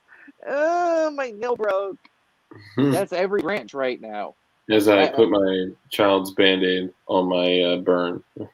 Well, Oh, don't be thanking soldiers for their service, because the guys that are still in that I served with that are fixing to retire, look what kind of military they're leaving behind them. Yeah. Jack shit. Garbage military. Let me jump in really quickly, because guys, we have someone in the chat that is not our typical audience. Okay. Who? And I said that I was never going to out this person unless they gave me permission to. Okay. But for those of you that do not know, DH is a female, a very attractive young female. I'm guessing the last part, but I would holler at her. But DH said I could give you the other perspective. Other perspective on what? She had said that from her perspective, let me go back here. Definitely interested. She We can't want to hear find- everybody's perspectives, and if we have a disagreement, we can chat about it. And No, we I can didn't agree to disagree. disagree, I just want to see the Oh other. no, it's great. Like, dude, she goes hard. Okay, like she goes hard. If you asked her what she did for a living, you'd be like, "What?" Can't find a dude not living with his ma or even with a job. To be honest, the rest are coomers, which I imagine just people you smash off, or what does that mean? Well, I can figure this out a little bit. Can I ask her a couple questions then, since we got a female on here? I'll keep it kosher. Yeah, let me hold on just real quick. Banging their fleshlights every night. Oh like they said God. And I asked if I could out her as a female. She said, "Sure, why not? I'm buzzed." LMAO. Oh God. And Is she she former said, military by any chance? Yeah. LMFAO. That means they jerk off all day. Go for it, bro. All right, it's all you. Pine code. DH. First of all, how old are you? That's the first question I have. And are you former military? And single. No, I'm not trying to hook up. Oh, you're a coastie? Oh my god. Toasty 32. Ah, Okay. I'm gonna keep my comments to myself. Do you have any kids, or have you been married before? DH, do you have any kids, and have you been married before? I Hearts. think that means she's married. No, she ain't married. No kids, divorced. Oh, okay. Okay. What you're going to find out is that a lot of young men now are very dismissive of a woman that hits 30. Once they hit 30, they lose interest. They'll hang out with you and they'll hook up with you, but most men are still attracted to youth and fertility. And at the rate, And they don't want responsibility. well, here's the thing: most women The now newer have generation, at least, from what I most see. women now Especially most women now have more sexual experiences with females than guys do. So now you're dealing with a woman in her 20s. She probably has a notch count over 20. So the investment is you're dealing with a freaking used car with a lot of mileage on it, and a guy's thinking, why do I want to invest in that when I could marry her, and then overnight she could decide she don't want to be a part of this anymore and take me for half my shit. The risk versus the reward doesn't benefit the man in this nation right now at all. I wish I thought about that before getting married. The juice ain't worth the squeeze, sweetheart. I will say, Pacone, on a contrary note, just in my own personal observation, women from my generation, if not a little bit older, just because of my perspective, I feel more comfortable and more confident in, if I wasn't married, in reaching out to them versus somebody who's younger and newer.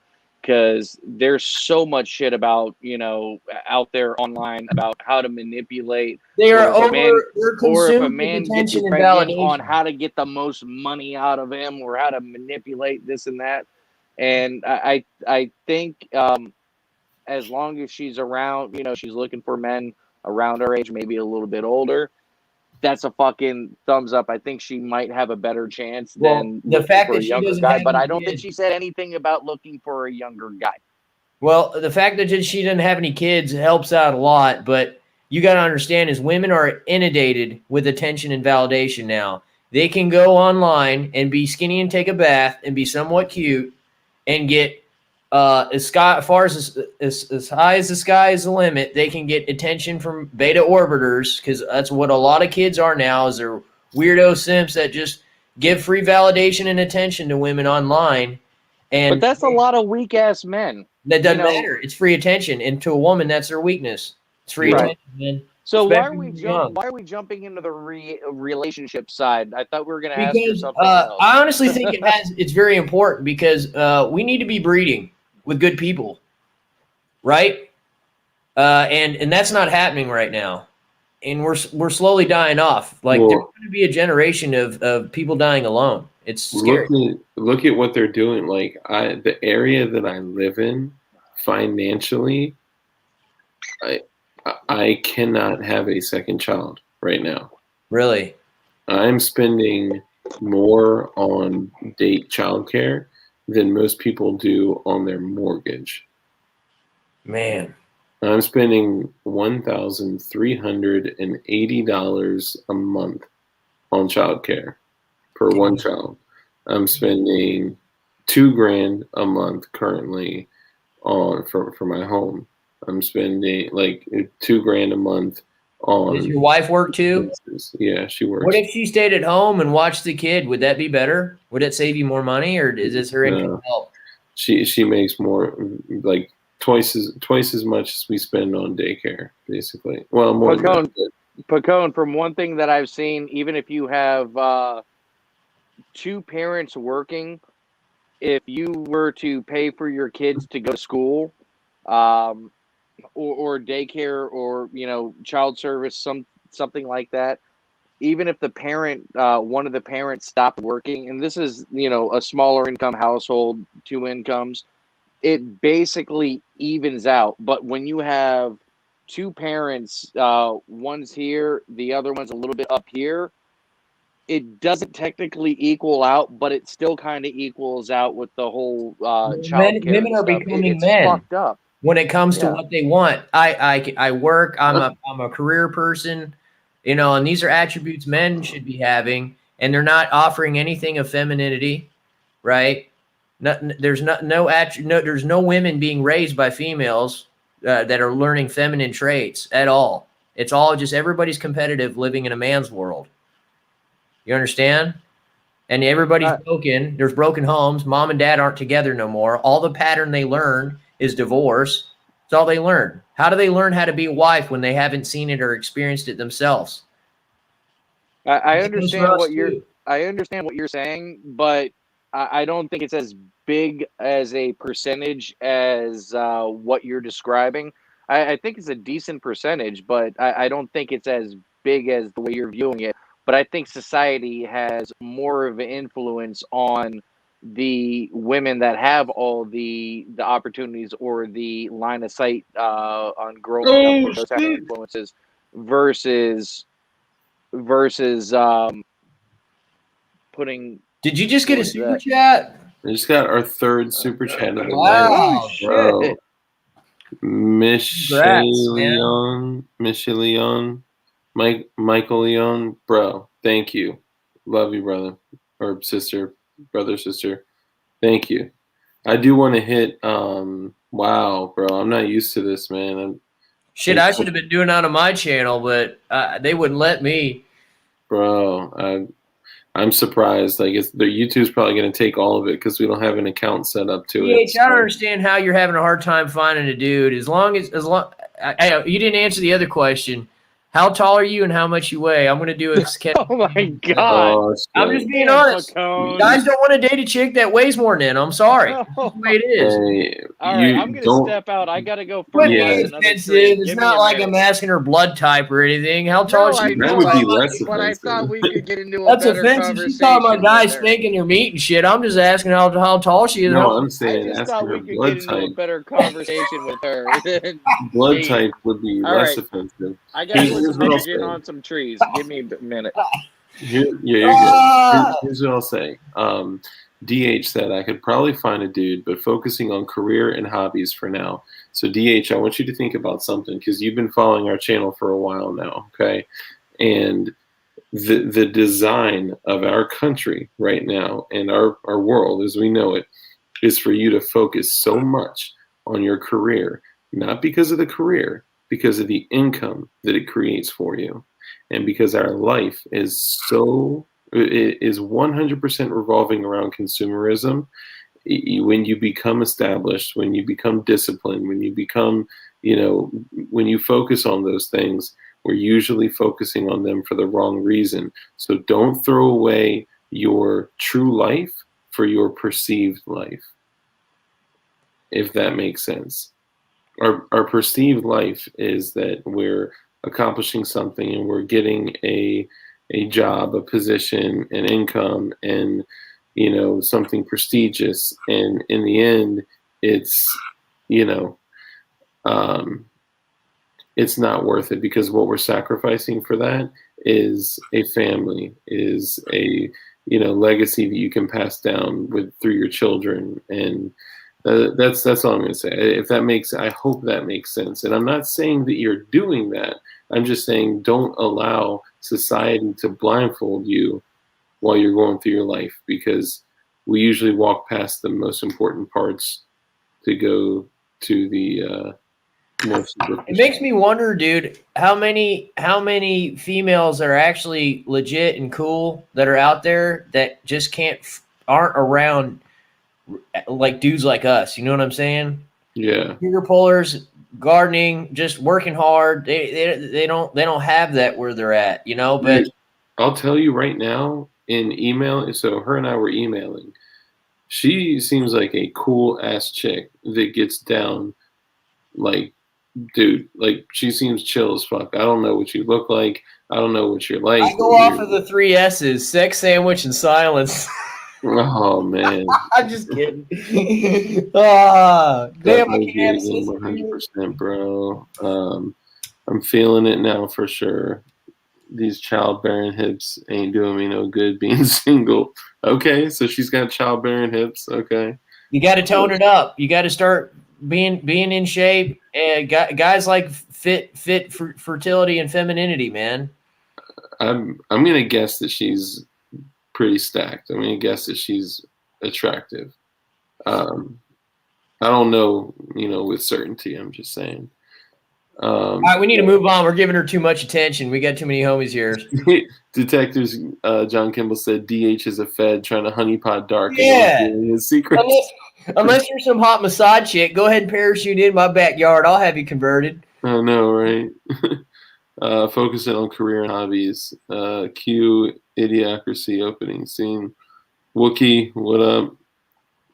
John is right. Yeah. All right, let's get on some other topics. Yeah. Do you want kids? Ooh. Who? Me? Or her? No. They're asking DH. Do you even want kids? Well, she's pushing towards birth risk.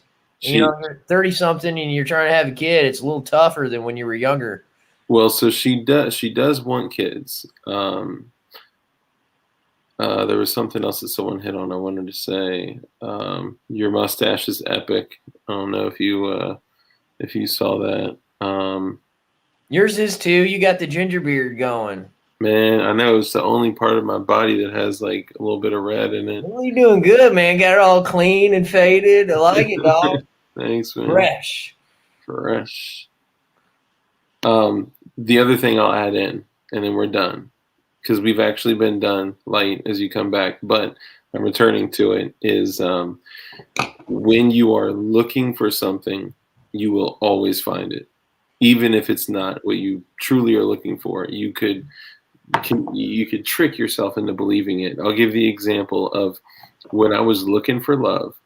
Every single time I was looking for love. I don't want love. I'd rather have respect. Yeah, and respect should be part of true, authentic love. And, young love is for the young couples. When you get older, you get a little bit more seasoned and bitter, and you kind of snap into reality. That love fairy tale shit goes out the window when you get in your 30s. Well, when I was looking for a relationship, I found it because I was hungry, and my reticular activator was like bing, bing, bing. It's like when you buy a car, you never notice it on the road until you bought the shit, and then you're driving around. Then you're like, man, I see Camrys everywhere. I see a Lexus ES350 everywhere, or whatever your car is. So, like, does the carpet match the drapes dark? That's great. No, I said this is the only place that has a little tinge of red on my body. Come on, man. No, so just be very, very aware and be very cautious as you look at getting into relationships, because if you are looking for a relationship, you will find one, and it will generally speaking, it won't be the one that you truly want. Dang, is that your wifey, dog? Bro, No, that was in Lackland Air Force Base. Is that a foreign chick? No, she was Air Force. Military chick, huh? Yeah. Oh, yeah. They've been around. They're squad fluffers. Oh, man, I love the Air Force girls. They were amazing. Yeah, and the they took shitty so ones much, will burn you. They such great care of me. Can't say the same. I think all I had was Maxim magazines in my right hand. Oh, man. All right, let's jump on you were there else. during the Britney Spears magazine, right? Yeah. Uh-huh. All right, what else can we get on?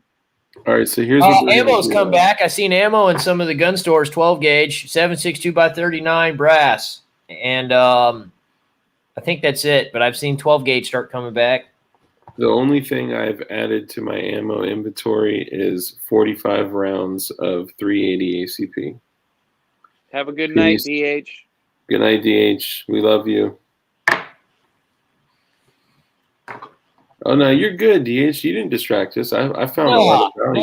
Yeah. You can still tag along. Shit. Yeah,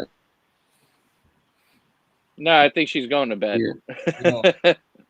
stay Have if a you great want. night. Go if you choose. Yeah, right now I've added. I'm sorry, 46 rounds.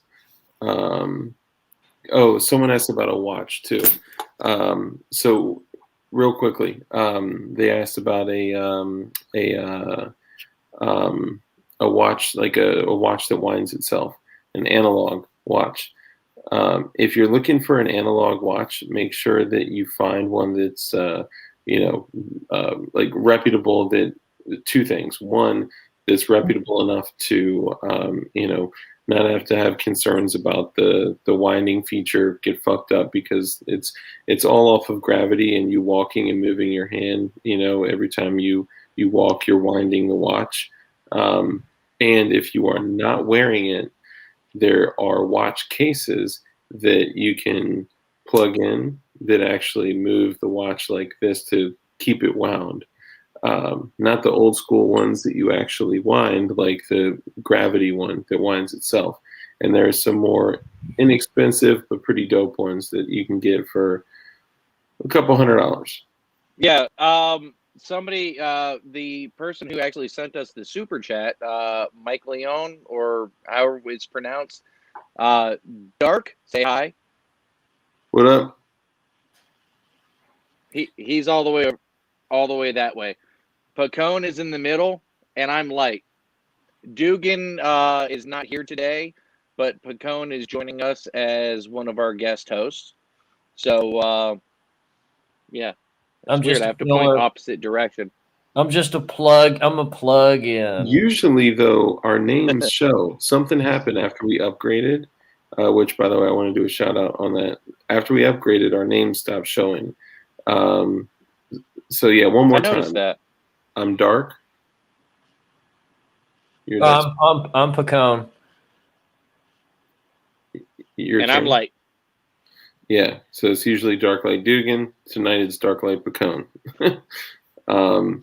No, quick shout out. So number one, username Common Courtesy donated $25 so we could post that super chat again, since he's the only one right there. He earned it. It just went away. Did it? Because it only stays up for a little bit of time. Hey, guys, everybody in the chat. We have super chats now. So if you guys want to, offer something, go ahead and do it. So here we go. Don't feel like you have to. Don't feel like you don't have to. If you guys want to, that's cool. But he just got this going. So all this is a return for this community. So thank you, man. I appreciate that, dude. So really quickly, Common Courtesy donated. This is before we were monetized, before we hit 1,000 subs, before we could do super chats. Donated $25 to pay for the upgrade of StreamYard, so we could put our own logo up there at the top corner. Right now, it's our blue chem light, but usually it's our logo. And also, it allows us to put banners. Like I could say, Dark Light Dugan Live. I could say, like, subscribe, and share. We hit 1,000 subs, and all that stuff. I can also put like a here, a little beautiful background right there if I wanted to, with leaves and stuff. So we could do things like that. There's other branding things that we can do, but I'm not messing with it too much. But shout out to Common Courtesy, who gave $25 to keep it running for another month. And we also had, oh my God, I'm tripping. Oh my God, bro, Michael Leon, you already gave money to us, bro. Thank you so much. Thank you, Mike. You're awesome. Oh man, dude. Hey, show Michael Leon some love in the chat, man, dude. I really appreciate you, bro. You know what, Dark? Have him contact you. Have him contact you later, and I'll get a magazine sent out to him. If he dude, magazine friendly state. Will you sign it for him too? Yeah, I'll sign it for him. I'll hook him Oh, up. brother. I'll hook him up with an old school freaking OK Industries magazine. Email us at thedarkestmavis@gmail or darklightdugan@gmail.com. Either one, we can pass it on to Mr. Pacone, and he'll definitely take care of you on that. Yeah, I'll hook you guys up, man. You said Michael Leon making it rain. So this is a OK Industries old. What is it? Probably like 30 years old or so. Probably late 70s or early to mid 80s. Nice. So when they anodize these, after a while, they start to oxidize and change color, and you may not be able to tell, but they have like a really cool goldish hue to it. And Pacone signed this one, and for Michael Leone for donating what you donated, man. Thank you, and I'll make sure that we connect. Send it to thedarkestmavis@gmail.com. Can you post it? Can you type it and post it so anybody else that would want something maybe or whatever? Yeah. Maybe some people want to donate besides doing something else besides Super Chat so they don't have to give 40% to YouTube. Maybe they want to do something else. I recommend you should start a P.O. box. That's what I did. That's what Dugan did. A P.O. box really helps. And I went to do that today, actually. I just deal. didn't realize that it freaking cost that much. It's funny I brought that up. That's that frequency, dog. Yeah. We're on the same page. Yeah. The other thing is Doug's very important messages, TM. We usually just call him TM. He also donated $20 to help us, keep the stream running for another month. So thank you. Like, guys, we all got families. We all work. We all have jobs. And that's why we stream like 9:30 or later, right? We all have lives, wives, other shit. $20 is a couple days back and forth to work. I get it, man. Oh yeah, man. It. I like that comment. Are those the mags that definitely did not fall off the back of a truck in Iraq? Question mark. I'll put it to you this way. Some of those magazines, I have a whole box to myself at the gun store because I'm cool with the guys at the gun store. And they were prior service. And the base, some of them have tape on the corners where a base plate used to be for a 550 cord pull tab.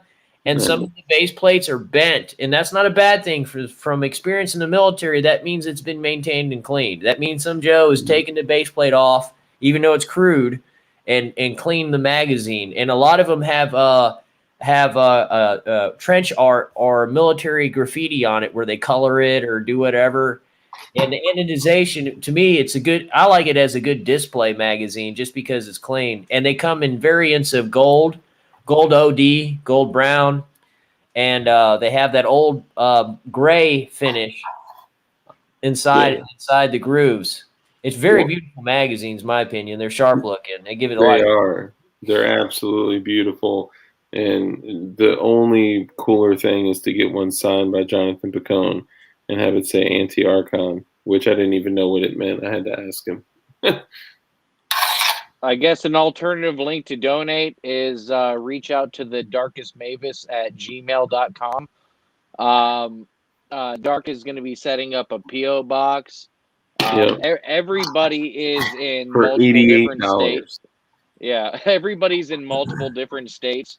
So it's not like we can just, drive 20 minutes to an hour away and knock on someone's door or hang out together. Hey, so that's in the post office. People don't hate on the post office because my local one down here is run by a guy who was ironically a cook for 5th Group, and he's a really cool guy. And he says that the post office is a service to people, and for sure, and so give opportunity to the post office. Go to your local small post office and get to know them, man. Yeah, I mean they're great people. Hey, if you're thinking of super chatting that, don't super chat the $88. I don't know if and I'm not saying you were refresh. I just didn't. I don't know. Sorry, Light. My bad. The way that this is set up with YouTube, they and guys, just keep in mind, we're not doing this for money. This is all going back and towards the stream to us, for us to provide entertainment to you and information for you guys to become more independent, more self-sufficient, and aware of what's going on, right? We're never going to turn into YouTube shills. We're not doing this for money. Dark, don't tell them about my down payment on the Ferrari I have to make.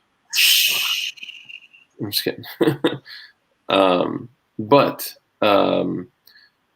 what I was saying is that now that we're monetized, you can do super chats and stuff. So I got an email right after we hit 1,000 subs, and like, make it rain. You hit 1,000 subs, and I was like, oh, that's cool. Then I woke up and got another email, and it said, your channel is eligible for monetization. And I was like, what? They are never, ever going to monetize our channel. They would never do it. I thought we were going to get canceled way before this.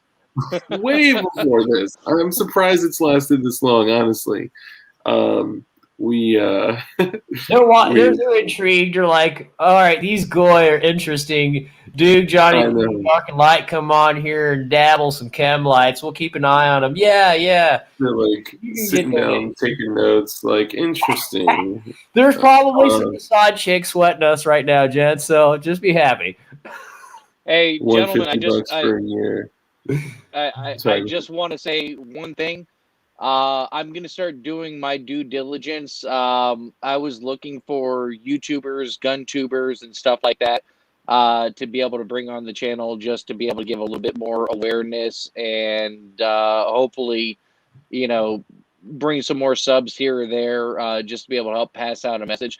What I'm going to start focusing on now is looking for self-sustainability experts, such as what I mentioned before in one of the other streams on forest foraging, mushroom farmers, growers, you name it, stuff like that, to be able to hopefully try to give out some easily edible information for you to be able to take your first step one way or another. We always say start with water and then move on from there. If you start somewhere else, it's perfectly fine.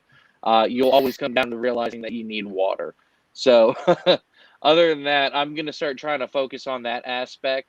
But Dark has been doing a fucking killer job on his side, and he's picked up my slack, and I truly appreciate that. And I need to start hopping back up on the ball again. So I'm going to start looking into bringing some, if they're YouTubers, they're going to be, high quality YouTubers with good knowledge and survival or self-sufficiency information. So, that's something I still want to be able to bring to the table. And, that's the heart of everything that we want to do. Dude, that's what we do, man. We all hop in and take care of each other. I do want to share something that a lot of you guys are likely aware of, somebody called Black Rifle Division. They are on Instagram, and they got like almost 700,000 followers. And apparently he posted one of our episodes on Instagram. And I thought it was something Canvas. No, he misspoke. He thought it was. What did he post? What was it? It was the one with Officer Grimm, where we were talking to a police officer, and interesting. The podcast. Yeah, it was a great podcast to get inside the mind of an active Leo. Like, hey, I can get you one that I'm friends with. Dude, I would love that. Love that.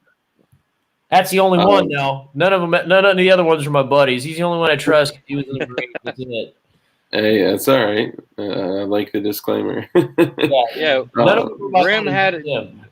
Grim has a minority mindset on his job, his career field, and stuff like that. And he said, and we asked him, like, how well do you think you'd be able to reach out to fellow Leos and stuff like that? And he was like, I don't really think there's much of an opportunity.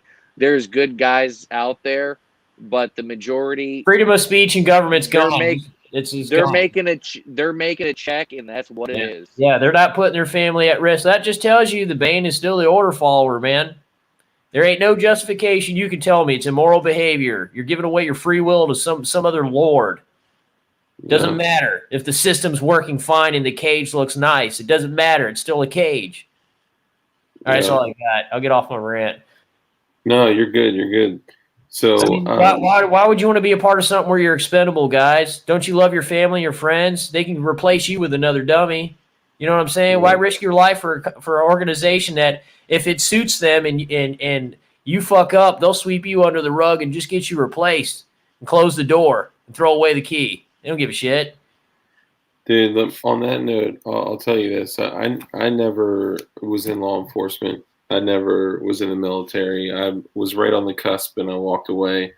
And I took another route. I found business. I found sales, and I fell in love. And I found a place where I could design my own schedule, my own income, and make whatever I wanted. Right? It was like truly like fruits of your labor. You get in the amount of effort and energy that you put in. And I had fun with that. And I started getting noticed, and I started becoming more successful, and I got hired to run several businesses. And just like Bacone just said, I had run 3 multi-million-dollar companies, managed everything. The only person that I reported to was the owner. I was the literal CEO of 3 multi-million-dollar companies over a 5-year period. It was my job to come in and turn them around. When they were unsuccessful, I'd come in, help manage the executive leadership team, let's call it a board of individuals, and I would turn it around, get the company profitable. And after 2 years, I left and went to another one for 2 years, went to another one for a year, and so on and so on. And what do you think happened in March when the pandemic hit?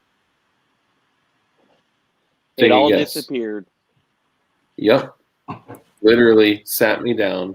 The face of the company, the one that ran everything, sat me down and said, "Hey, this pandemic thing looks like it's going to be pretty serious. Yeah, and your salary is at the top of the P&L. You're the biggest liability we have. We got to let you go."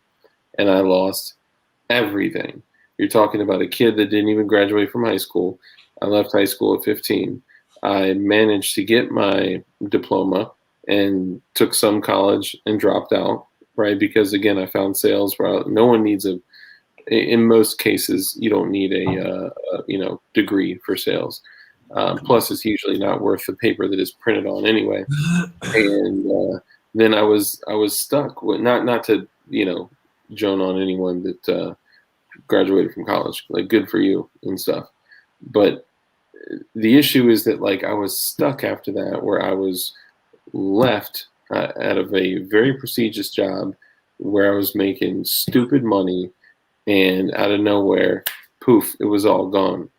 And how much time do you think was taken away from my family that I put towards that job, that career, that I contributed everything I had to those organizations, and I lost it all like that because of a report that they printed and because of COVID. So thank you, Rothschilds. Hey, Dark, that's a hero's journey in my book. Fuck yeah. One thing I want to add to more of a life lesson than this. Hey, you know what? If it didn't happen, you probably would have been on that gravy train and not even looked back. One thing I want to add to. Damn, dude. Like, damn, brother. Love you, brother. Thank you. One thing I want to add to what Dark is saying is I know what low-paying jobs are. I know what high-paying jobs are. I was 8 years in the organic ag industry, and I was basically the face and the main salesperson of the company. I would do trade shows. I speak in front of 500 to 1,500 to 2,500 people. I'd talk with people in the UAE, France, China, this and that. I dealt with customs, import, export. I know a whole bunch of shit. I basically ran the business with another person, and the owner was on top. It was a small company, but there was a lot of profit. And I went from making $65,000 in my first 4 years, and my next 4 years, I was like at $125,000. That's For some those big four cheddar. years, yeah, for those 4 years, I was making $125,000.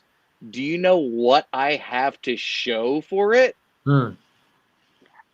I don't know. You tell me, because I don't That have anything. that fancy light machine behind you. Yeah. That's what you need. No, I got that on discount. I got that on discount after Christmas for like fucking 10 cents. No, but literally, like, I had 4 solid years of making some really good fucking money for a husband, wife, and one child income, and we spent it on memories. We spent it on frivolous shit. And yes, I did have my shit together and my mental aptitude together on knowing to prepare and build and, build things to survive. I already had all that knowledge. I just never fucking accumulated and built these things. So all of a sudden it got pulled out from underneath my feet. And it wasn't COVID. This was years before COVID, and it was just one of those where it's like, oh my God, it's all gone now. Okay, now I went right back to like a 35, maybe $40,000 a year job, doing construction or, sales on another environment or this or that. And life It's a whole fucking lot sucks. different when It's you up. got kids. A whole lot different Right. than a single man making 30, 40 grand. Right. Life sucks is up and is down, but if you went through the squalor before you had ups or before you had your big up, you have the opportunity now to actually start building your own independence, do your own water source collection, shit like that. If you're already on the up right now, just take it from the, multi-million dollar CEO that, a month after, his company fucking crashed, he was delivering fucking pizzas in an AMG fucking Mercedes. Um, Legitimately, fucking start working on that shit, man. And we can only say it so much, but it is the truth. And whether it happens today or 10 years from now, at least you have the ability to take care or at least do a little bit better for yourself than other people. And that's one thing that I realized I should have spent more time and effort on building and buying land and doing shit like that when I had the means versus, oh, it's going to be here forever. It's not. So Even what your are the steps you did? $25,000. What are What? some of the steps you can do? Because what I've learned is cutting cost is one way. If you can't make money, cut cost, get rid of debt, Yep. have it. Make sure you're paying your rent with a check, so you have a credit score, because credit scores help you get stuff eventually. And the main thing I can tell young guys is, even if it's a small home, after you're renting, make sure when you rent an apartment, just live there for a year, have a 1-year contract, and pay with checks. You got to have payment history with checks. And you'd be surprised at when this happens in these, like in '08, when all the houses were foreclosed and nobody was living in them. You guys, if you have a decent credit score and you have a job that you've been working solidly, making 40 hours a week for at least a year, just remember that.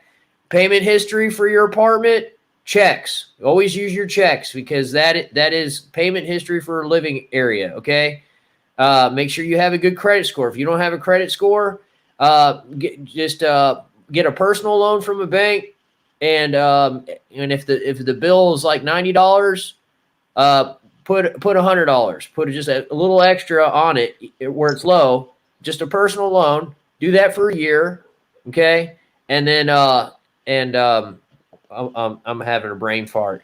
Yeah, have payment history with a check. That's the main thing I can say. Cut cost, okay? If there's something you're spending money on, you might want to cut cost, okay? Yeah, no, Okay. I completely agree with you. Some of the hardest things people are able to do is lower your data on your fucking phone. Uh, you know, that's one thing. Drop your cable service and just go with Wi-Fi. I Yep. guarantee you can find everything on the internet and stream it to your TV without having fucking, cable providers or HBO Max or anything else like that. I don't pirate anything. I just find links to stuff where they might show things that I'm interested, you know. But I mean, there's a whole bunch of ways to be able to cut cost. The one thing that I grew up with Don't was go out to eat. Don't be going to Yeah. fast food, Yeah. buying junk at gas stations. Yeah. if you're really cutting cost, if it's yellow, let it mellow. If it's brown, flush it down. At one point in Another my thing life, that I I'll say- lived with that motto. I'm like, fuck, I got to save every nickel and dime. I'll tell you that if you're really trying to evaluate, because I'll say this from one of my best friends who's a millionaire, that two of my best friends are extremely wealthy, and they always said it's not how much you make, it's how much you keep. So examine your expenses in like very intensely. You could go through, print out a bank statement and go through with a highlighter and highlight all the shit that is not important. And I guarantee you the majority of it is going to be food and stupid ass expenses that you didn't need to incur. So reevaluate what you're spending money on. Can I add to something else you could do to save cost? Yeah. Another thing is try it for a month. And I'm telling you guys, this electric department, when this winter storm hit, bless you. I think everybody. Oh, we got round 2. You got round 3. You gonna make a wish? We're good. All right. The electric departments are probably one of the biggest bane. I think if we could separate anything from the beast from the grid, would be the electric department. So what you can do is unplug things in the house that you're not using. Okay, if you got things in the house that you're not using, try it for a month. You would be surprised at having a little lower electric bill is money saved that you can put back to something else. And over time, that helps pay off. And you can say that you contributed to not using so much energy. Okay? Yeah. I will also give this information to me being an electrician for on and off for multiple years. LED bulbs are freaking ridiculously cheap now, even in bulk packs, and you won't believe how much of a cost savings LED or simple things like that you may typically leave on all the damn time. How much it'll reduce your energy consumption. Hey, Fairchild, I just read your comment.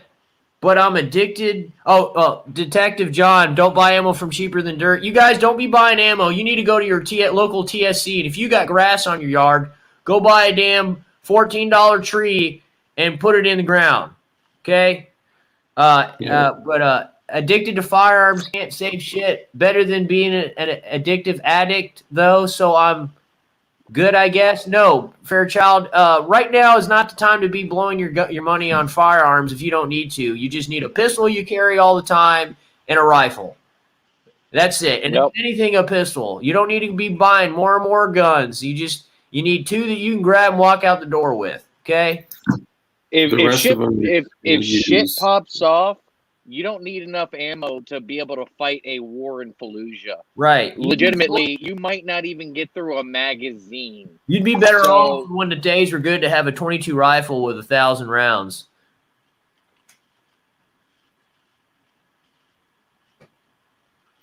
Don't judge me. Well, speaking of round expenditure, I could not be a YouTuber right now and be pumping videos of me shooting rounds the way all the other Americans are having a hard time finding ammo. I couldn't do it. I cringe so hard every gun tuber I see just firing off rounds. And I'm like, wait, Venturi Munitions or Federal, they're sponsoring you. How the hell are they sending you ammo and I don't see any of it? If you're shooting it for free and an average Joe is trying to scrounge to find it, it's just rude. Really, it is. But at the same time, don't hate a man for his hustle. If he's somewhere and he's getting sponsored, sure, but I couldn't do it. Yeah, no, I'm not knocking the people that have the sponsors and stuff like that, but it gets obscene after a while. When I see 3 videos a week and, they're dumping 250 to 500 plus rounds, it's like, dude, you could fucking literally send that as a care package to one of your viewers as just like a gift box, Or while it's 5. still legal to send ammo. Yeah. Like we still got the. Oh, by the way, I'm gonna start. I'm gonna continue painting PMags ridiculous colors, and I'm gonna take a fine point pen, like a PIN, and put like dark Light Dugan, like Love Dark Mavis, and stuff like that in there, and we'll include these in our care packages. Like I got a blue one. Got a gold one, sent the battle worn one to James Reeves. Like I'm just gonna start fucking around with shit. You need to make a plum one. I'm ready Thomas, for plum. Thomas Hardy, yes. Some plum? Mm-hmm. That right dye, that shit actually works really good on freaking dyeing plastics. Yeah, but you don't need to typically you have to heat it right up now. in some hot water. Red dye is great for these. But No, RIT, RITE. Yeah, for the white red ones, that's what they're. Oh, I thought you said red. Yeah, that's why RIT dye and ACU camo, digital camo work well, is because it has that white negative grayish color and absorbs the color better for ACU camo. These are the sand which were designed to be dyed. Like I got this is one that was done with RIT dye. This is a purple. Oh, good. Ooh. I got a. That's a little Joker purple. Did you? I got an orange one too. Did you boil it or put it in hot water to soften up the plastic to let it absorb, or did it just really take well? So I did not do this one. I didn't do any of the RIT dyes. Okay. I got right now I have red, orange, yellow, green, blue, purple. So the entire rainbow. And then I also, that wasn't on purpose. And then I also have blue, gold, and then I have the other ones that say like Hillary's Lives Matter with her looking like she's in jail, clutching the bars, stuff like that, like fuck gun control, like funny stuff like that. Thank you, Thomas. That I was pretty sure. Typically, you have to heat it up to be able to get it to properly stain and lock in to be able to open up the pores, and then when it cools down, it's pretty much fully locked in. He was talking about the process on the RIT dye to be able to stain it so it doesn't smear off. Yeah, but see, the RIT dye, the only thing I use it for is camouflage and equipment and clothing and gear. I don't use it for magazines. I gotta run so I can talk to DH. I would eat my boot for a Haley Strategic D3CR and plum. Okay, guys, how many of y'all are down for the plum? Because you know what plum means in Latin in etymology. It means something pleasant.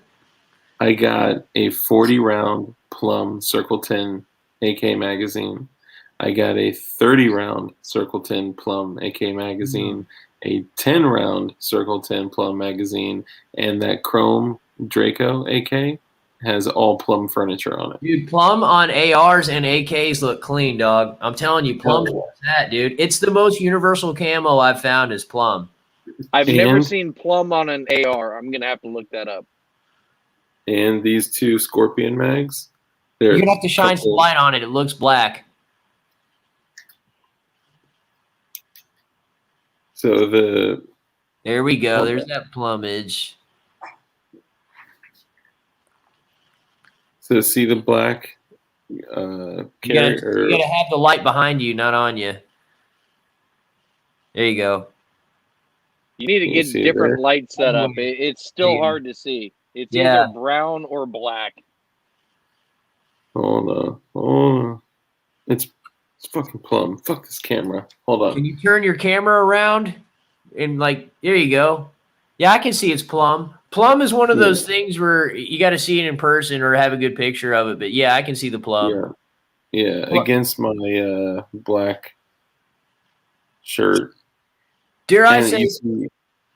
You see the black on the thing? You can Black on tell. plum, dude. Black Yeah, on I can see the plum. plum now. Dare I say a plum has a hue of red in it, doesn't it? It does, and Yeah. so does the plum Oh paracord. God, that's so clean, dude. Plumb it out, dog. Do you need plum paracord? You No, want some? I don't. I'm just saying, anything plum is gangster, dog. I'm telling you, out in the wood line, any season, plum always works the best. It's a good UCP. You're gonna have to shine some light on it. It looks black. Hey, did it just get dark in here? That's great.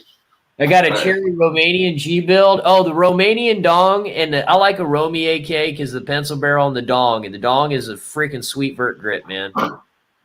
Hey, me and Light's got that Damascus twisty, and I got the Damascus little Warhammer. Light, where'd you get that? Man, some asshole just fucking sent it to me out of nowhere. I have. Oh, dude. Oh, my bad. Yeah, I got it from Dark. Fucking amazing. Fucking in his sheet. No, it's fucking sick and it's sweet, man. What is it? What is it? Is it a wedged edged weapon? It's a tri-edge. Point. Yeah, hard to. Well, hold on. I got a light. Yeah. Oh, what country of origin, or what was it used for? What's the backstory on those? I'm assuming it was country origin like Turkey or China or Pakistan, and the origin is eBay seals. Hold on. Yes. Maybe. No, is that what it is? Is the ancient fighting knife or something? No, this is just a decorative, solid Damascus acid etched 3-point dagger. You could probably cold glue that and make it have some style, man. Hey, Michael Young, brother. Wait, could you not see the Damascus on it? I'm gonna mail out a magazine tomorrow. All right, I'm mailing out. I'll cover shipping. Okay, cool. I'm mailing magazines. I'll pay for the mag, man. I got. So this company, Louis Martin, they do Damascus, and I'm pretty sure it's probably sourced like they probably hammer the shit. Damascus? Pakistan. Yeah, hey, if you break down Pakistan, that's badass because Pakistan makes some gangster AKs. Dude, there's apparently Sport Brand was telling me, we were talking. Dark made it when he was in the gulag. Yep. Michael Young, brother, thank you for everything you're doing, man. You're awesome. I'm not gonna knock it because legitimately it is solid. I banged it. I even tried throwing it and sticking it into a fucking log. There's no wiggle. You can't unscrew it. I mean, it's solid and it's legit, and it's been in my Florida room and it hasn't rusted. So it's. I got you, Matthew. I respect the fuck out of it. I went to go set up the PO box today, and they were like, "Yeah, it'll be $88." I was like, "Oh, can I come back?" Is it $88 to start one up? So you can only do a minimum of 6 months, and it's like 160 or whatever a year. So I mean, it's all good. Like, I got it. I just didn't want to spend it on that at that moment. But Thomas Hardy's asking if it's from Khyber Pass. No, if it was from Khyber Pass, we would have some very under the Geneva Convention. It's illegal for warfare. All right, cool. Because I like pissing off the Swissies anyway. Good deal. I need to get one of those. Hey, Dark. You know about Khyber Pass, right? I do not know. They're the ones that literally will make a 1911 or an AK or an AR-15 for scraps of other things and make it almost an identical copy. They're the ones that also made the miniature or compact AK-47 without using AK-47. Yeah, they like slap FAL and AK parts together and make a fucking gun out of it. Yeah, they're not Afghanistan, but they're Middle Eastern. But They have fucking Don't magic. They like- make cool bubbified guns. They're the only one that does the bubbified right. And Aren't they they don't the use a ones that, Dremel. like, aren't they the ones that like punch rivets with like their teeth, basically? Like, Yeah, they're fucking hammering them out literally with a hammer, fucking cranking Yeah. out with your AKs. Yeah. On a I goat was talking skull. to Sport Brand. Uh, I was talking to Sport Brand, and he was telling me there's this place in Pakistan. I can't remember what it's called. So, Sport Brand, if you remember, then throw it in the comments. Yeah, he was telling me about this place where they make Damascus knives and they forge them in Pakistan. So throw that in there. But no, so this company, Louis Martin, they have all these crazy Damascus products. They have these pretty nuts, like little, they're not really war hammers. They're smaller, but I mean, they're truly Damascus. I even had Matthew Telhart like look through it and make sure that it was. Okay, it's Wazirabad, Pakistan. it has spirit and character in it, man. You could tell somebody Yeah. sweated Looks it out. like a bullet. Yeah. It looks Dark. like a Like bullet. legitimately when I got the dagger, I looked at it and I told you, I know when there's fake Damascus and stuff like that. No, that's legitimate Damascus, and they acid etched it so you could see the spiral. They might not be going for a certain pattern. Do you But, realize how much they could sell Khyber Pass guns in America? Dudes would spend fucking $3,000 on $4,000 on a Khyber Pass custom and from Pakistan in a heartbeat. Bro. Oh yeah. You know what I'm saying? I've seen like the crazy full auto, what is it, like 9x24 fucking machine guns. They pop out of there. It's crazy, man. 9x19, 9x24, 9x29, whatever it is. That really unique high pressure 9mm cartridge. 9x18? Khyber Pass is also the Russian one. Khyber Pass is where the Aryans traveled through the Khyber Pass is also where the Aryans traveled through to clap the Dravidians. That's gangster. Oh my they also god, call it yeah. artillery speed. The shovel What's that? AK, yeah. Would I have Rifle Dynamics or Khyber Pass? Khyber Pass, dude. Oh yeah, Khyber Pass. And when I was telling Dark about the miniature, it was actually like a real AK scaled down to like 1/3 model, and I think it was using 9mm rounds or something like that. Like legitimately, they built like a child's AK. Not saying that if you're a 9-year-old, you can't use a full-size AK in the heat of battle, as a child soldier. But just saying, for American wimpy kids, they made the 9mm version of the AK and it looked the full size but miniature. Sport Brand, I agree. A bootleg FAL that takes AR mags all day. I don't understand why there hasn't been people making weapons like that. We seem to be limited with rifles, but really we can't nitpick it right now because ammunition is key. Pacone, are you an FAL fan? Me? Yeah. I mean, yeah, just because it slots some floppies in South Africa, but it's a heavy gun, man. Actually, Right. the G3 is lighter in my opinion, but the FAL is just it's pretty sweet weapon. It's just too fucking heavy. I wouldn't want to hump that all day. It's a solid battle rifle, and I've always thought that was the best looking MBR main battle rifle that I've ever seen in my life. My stepdad's got an Austrian one with metal handguards and bipod legs. Oh, no shit. The only FAL that I would run, and by the way, they have been making an FAL that takes AR-15 mags. It's called a Daewoo. Oh yeah, don't get me started on Daewoo. Like Daewoo. the car company. I want a Daewoo so bad. Yeah. I'd love to have a Daewoo, man.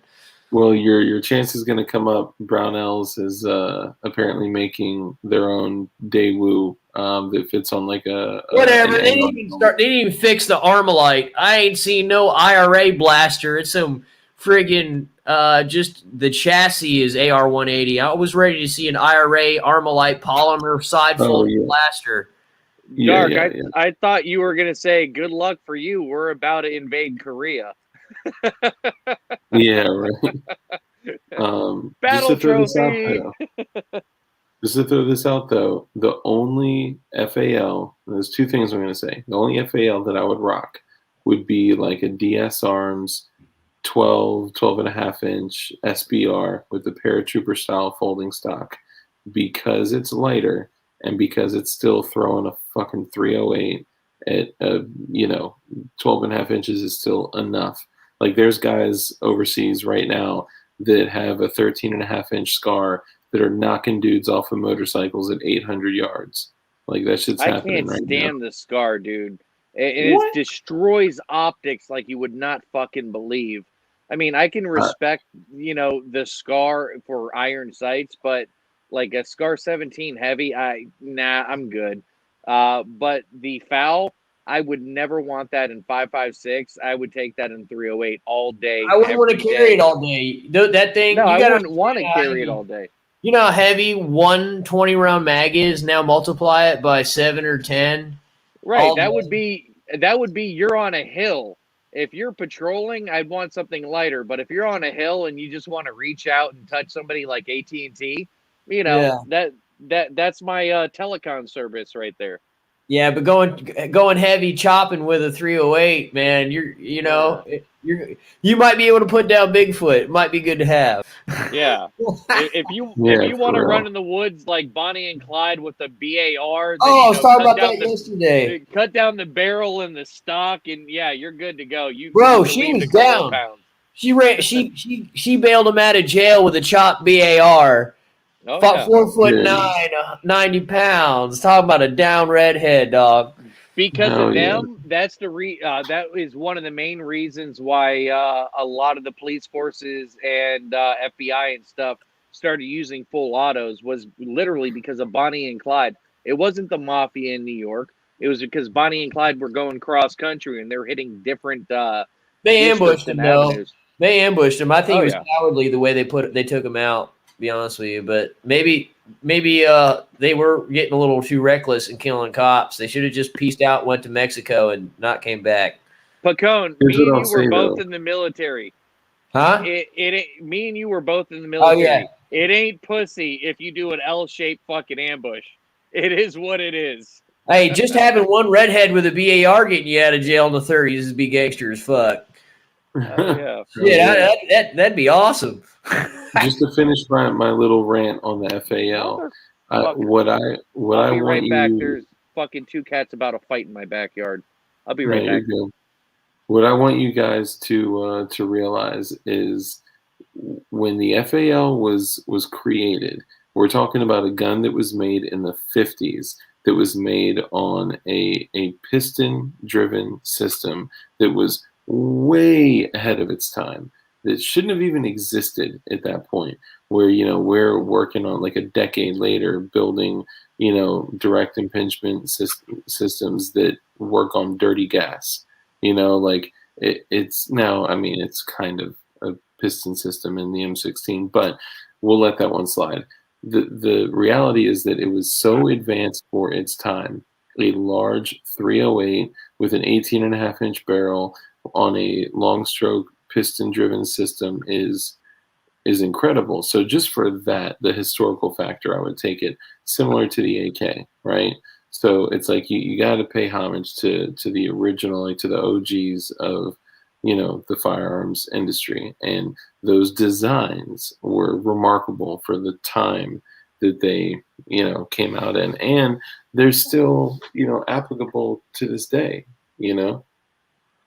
So for the SCAR not to have a non-reciprocating charging handle is ridiculous. It's crazy. I took one on a night hunt with a thermal, and it's dope to shoot, but I don't have a plan. Charging handle from experience. If you're not careful, that can fuck up your day. For sure. Big time. Yep, big time. Well, I think we're at the 2.5 hour mark, a little past it. So you're right. It is a short stroke piston system. That's my apologies. It's I had AK on my mind. I wonder when I will FN is say- going to come up with an FNC. How come FN isn't doing any retro stuff? Are they just too busy giving M16s to the cartels and shit? Honestly, I think they're just too busy jerking off the United States government, and they Yep. are FN so, Herschel? yeah, we only get government contract runoffs. That's all we get. Like they used to be a civilian focused company, and then when they won the contract for the scars and shit, all we got was government contract runoffs. Be grateful seeing gun companies that really show their true colors nowadays, you know? Yeah, for sure. You know what I would love to see, and the first one I don't think will ever happen. The second one, oddly enough, I think it actually might happen within 60 years. The first one is Glock producing a rifle or a semi-automatic rifle, which I don't believe will ever happen. The No. second one I'm about to say sounds out of the fucking ballpark, but within 60 years, I think they might actually make something that militaries will use. Keltec. You really think so? They might just get stupid and sci-fi enough to sell to Space Force or something. Well, I'm just saying. Keltec was a branch of NASA. I thought some of the Keltec gents They were. Like, yeah. They used to design aircraft for NASA, but the contract ended. I don't know, probably like 10 years ago. Someone could look it up. Isn't Keltec basically an institute, a college? And I know they're out of South Florida, right? Yeah, I always heard they were connected to a college of industry of some sort, from what I remember. But I know they are out of Cocoa, Florida. Yeah, say what you want about Keltec. They sell. They're popular. Bro, and Yeah. I have carried a P3AT in my pocket for the last like 14 or 15 years. No. Like 12 or 13 years. But still, I still rock the shit every day. One of their best rifles they ever made was the SU-16. Oh, hell yeah. Oh, that's sweet. That's what I used at Desert Brutality, dude. Nice. I do like that rifle, but I'm a really big fan on that sub 2000, man. I just like that sub 2000. Like, great for backpacking, truck, this or that, and it takes Glock mags. What have you seen the new RDB Survival? Yes, I like that too. That's clean. It's a lightweight and small, dude. They've actually are the only company that's made a bullpup where it's fucking legitimately shorty. You know. So what is this? Oh, yeah. Right. What is it? The Tavor the stock was too extended to make it freaking legal, and somehow Keltec managed to squeeze it. What was the name of it again, so we can look for it? RDP or whatever. Romeo Delta Bravo, RDB Survival, yeah. Carbine. Those are sweet, but I've never ran one, and you can't find ammo right now. But you talking about a dual rifle? That's it for size. PLR-16. That Beretta ARX. Ugh. I do want to hit on that, but just really quickly. The PLR-16. The PLR-16s are dope, but they melt. They literally melt. What's a PLR-16? PLR-16 is the piston-driven 5.56 AR pistol that Keltec made. You used to be able to find them for like an SU-16 chopped, right? Yeah, same. It kind of looks like Han Solo's blaster, right? Yeah. But if you wanted a quick way to throw 30 rounds of 5.56 under your jacket or under the seat of your car, it was like a perfect platform.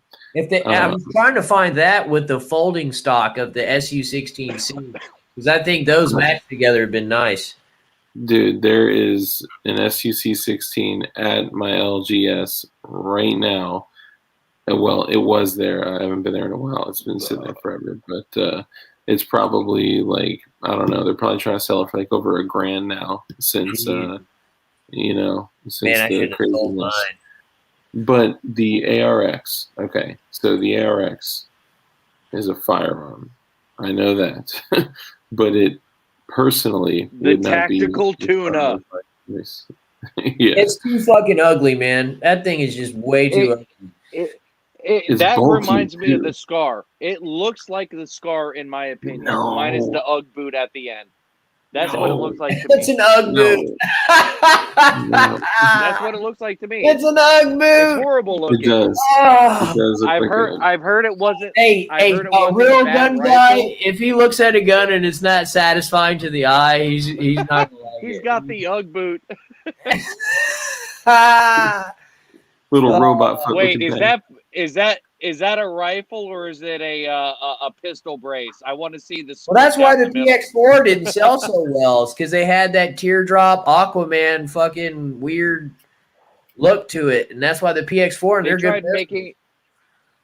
Yeah, the PX4 Storm. They tried making it look super futuristic and slim and all that. It That was just going to looked be the ugly. replacement of the Beretta before freaking generals had some weird fucking yacht party getting blowjobs from fucking prostitutes, saying, you know, we're going to go to SIG and you're going to like it and we're going to make sure you pass. Don't worry, and you know, piss everybody off and you get a fair chance.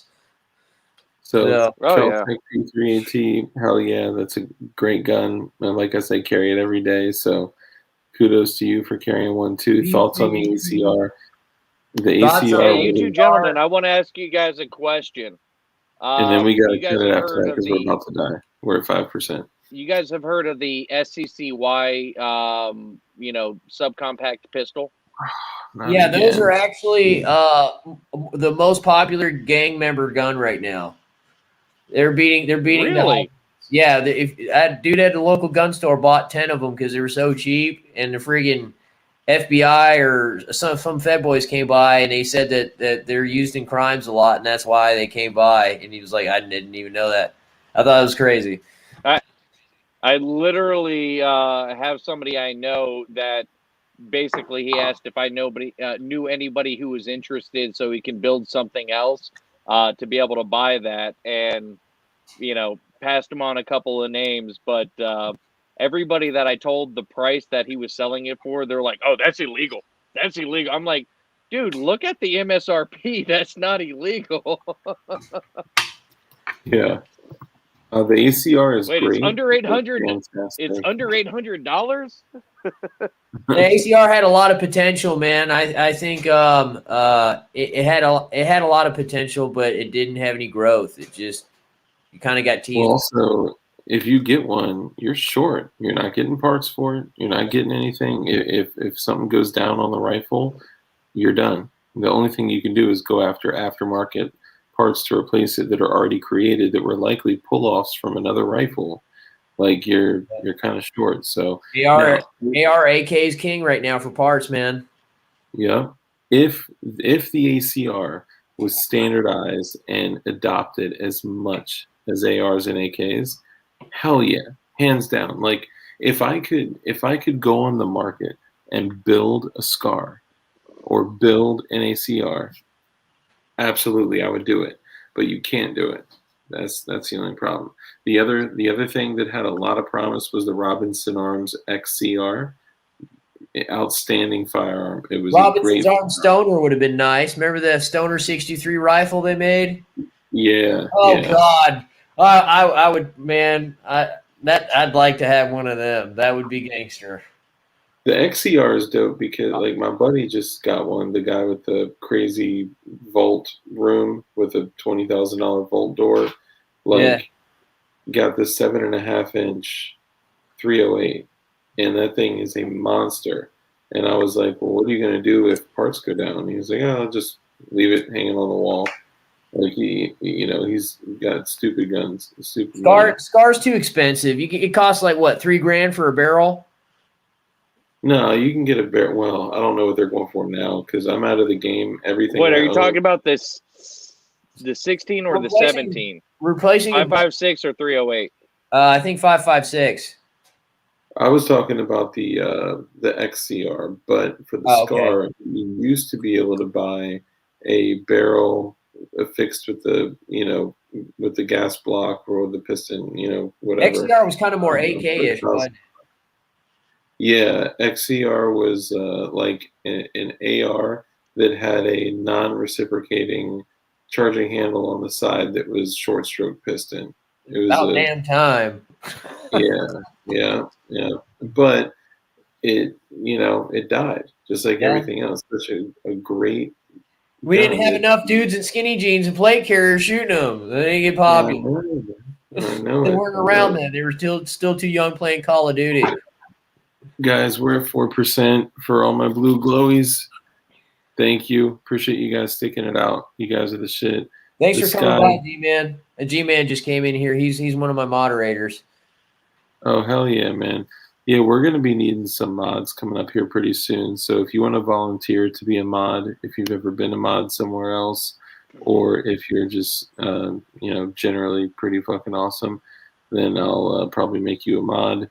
I got to be able to trust you, and you got to be a part of the Blue Kim Light gang. But that's all I got. You guys got anything? We also need guests. We also need guests from our subscribers and people in the chat. Still, we don't want to forget about them and forget about our roots. That's what we do. Reach out So to us. sorry. So Cliff is 100% correct.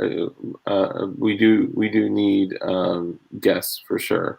So if you guys know anyone, if you guys have a link with anyone that has a following or a channel or the same views, different views, we want them on our show. So Light, you are 100% correct.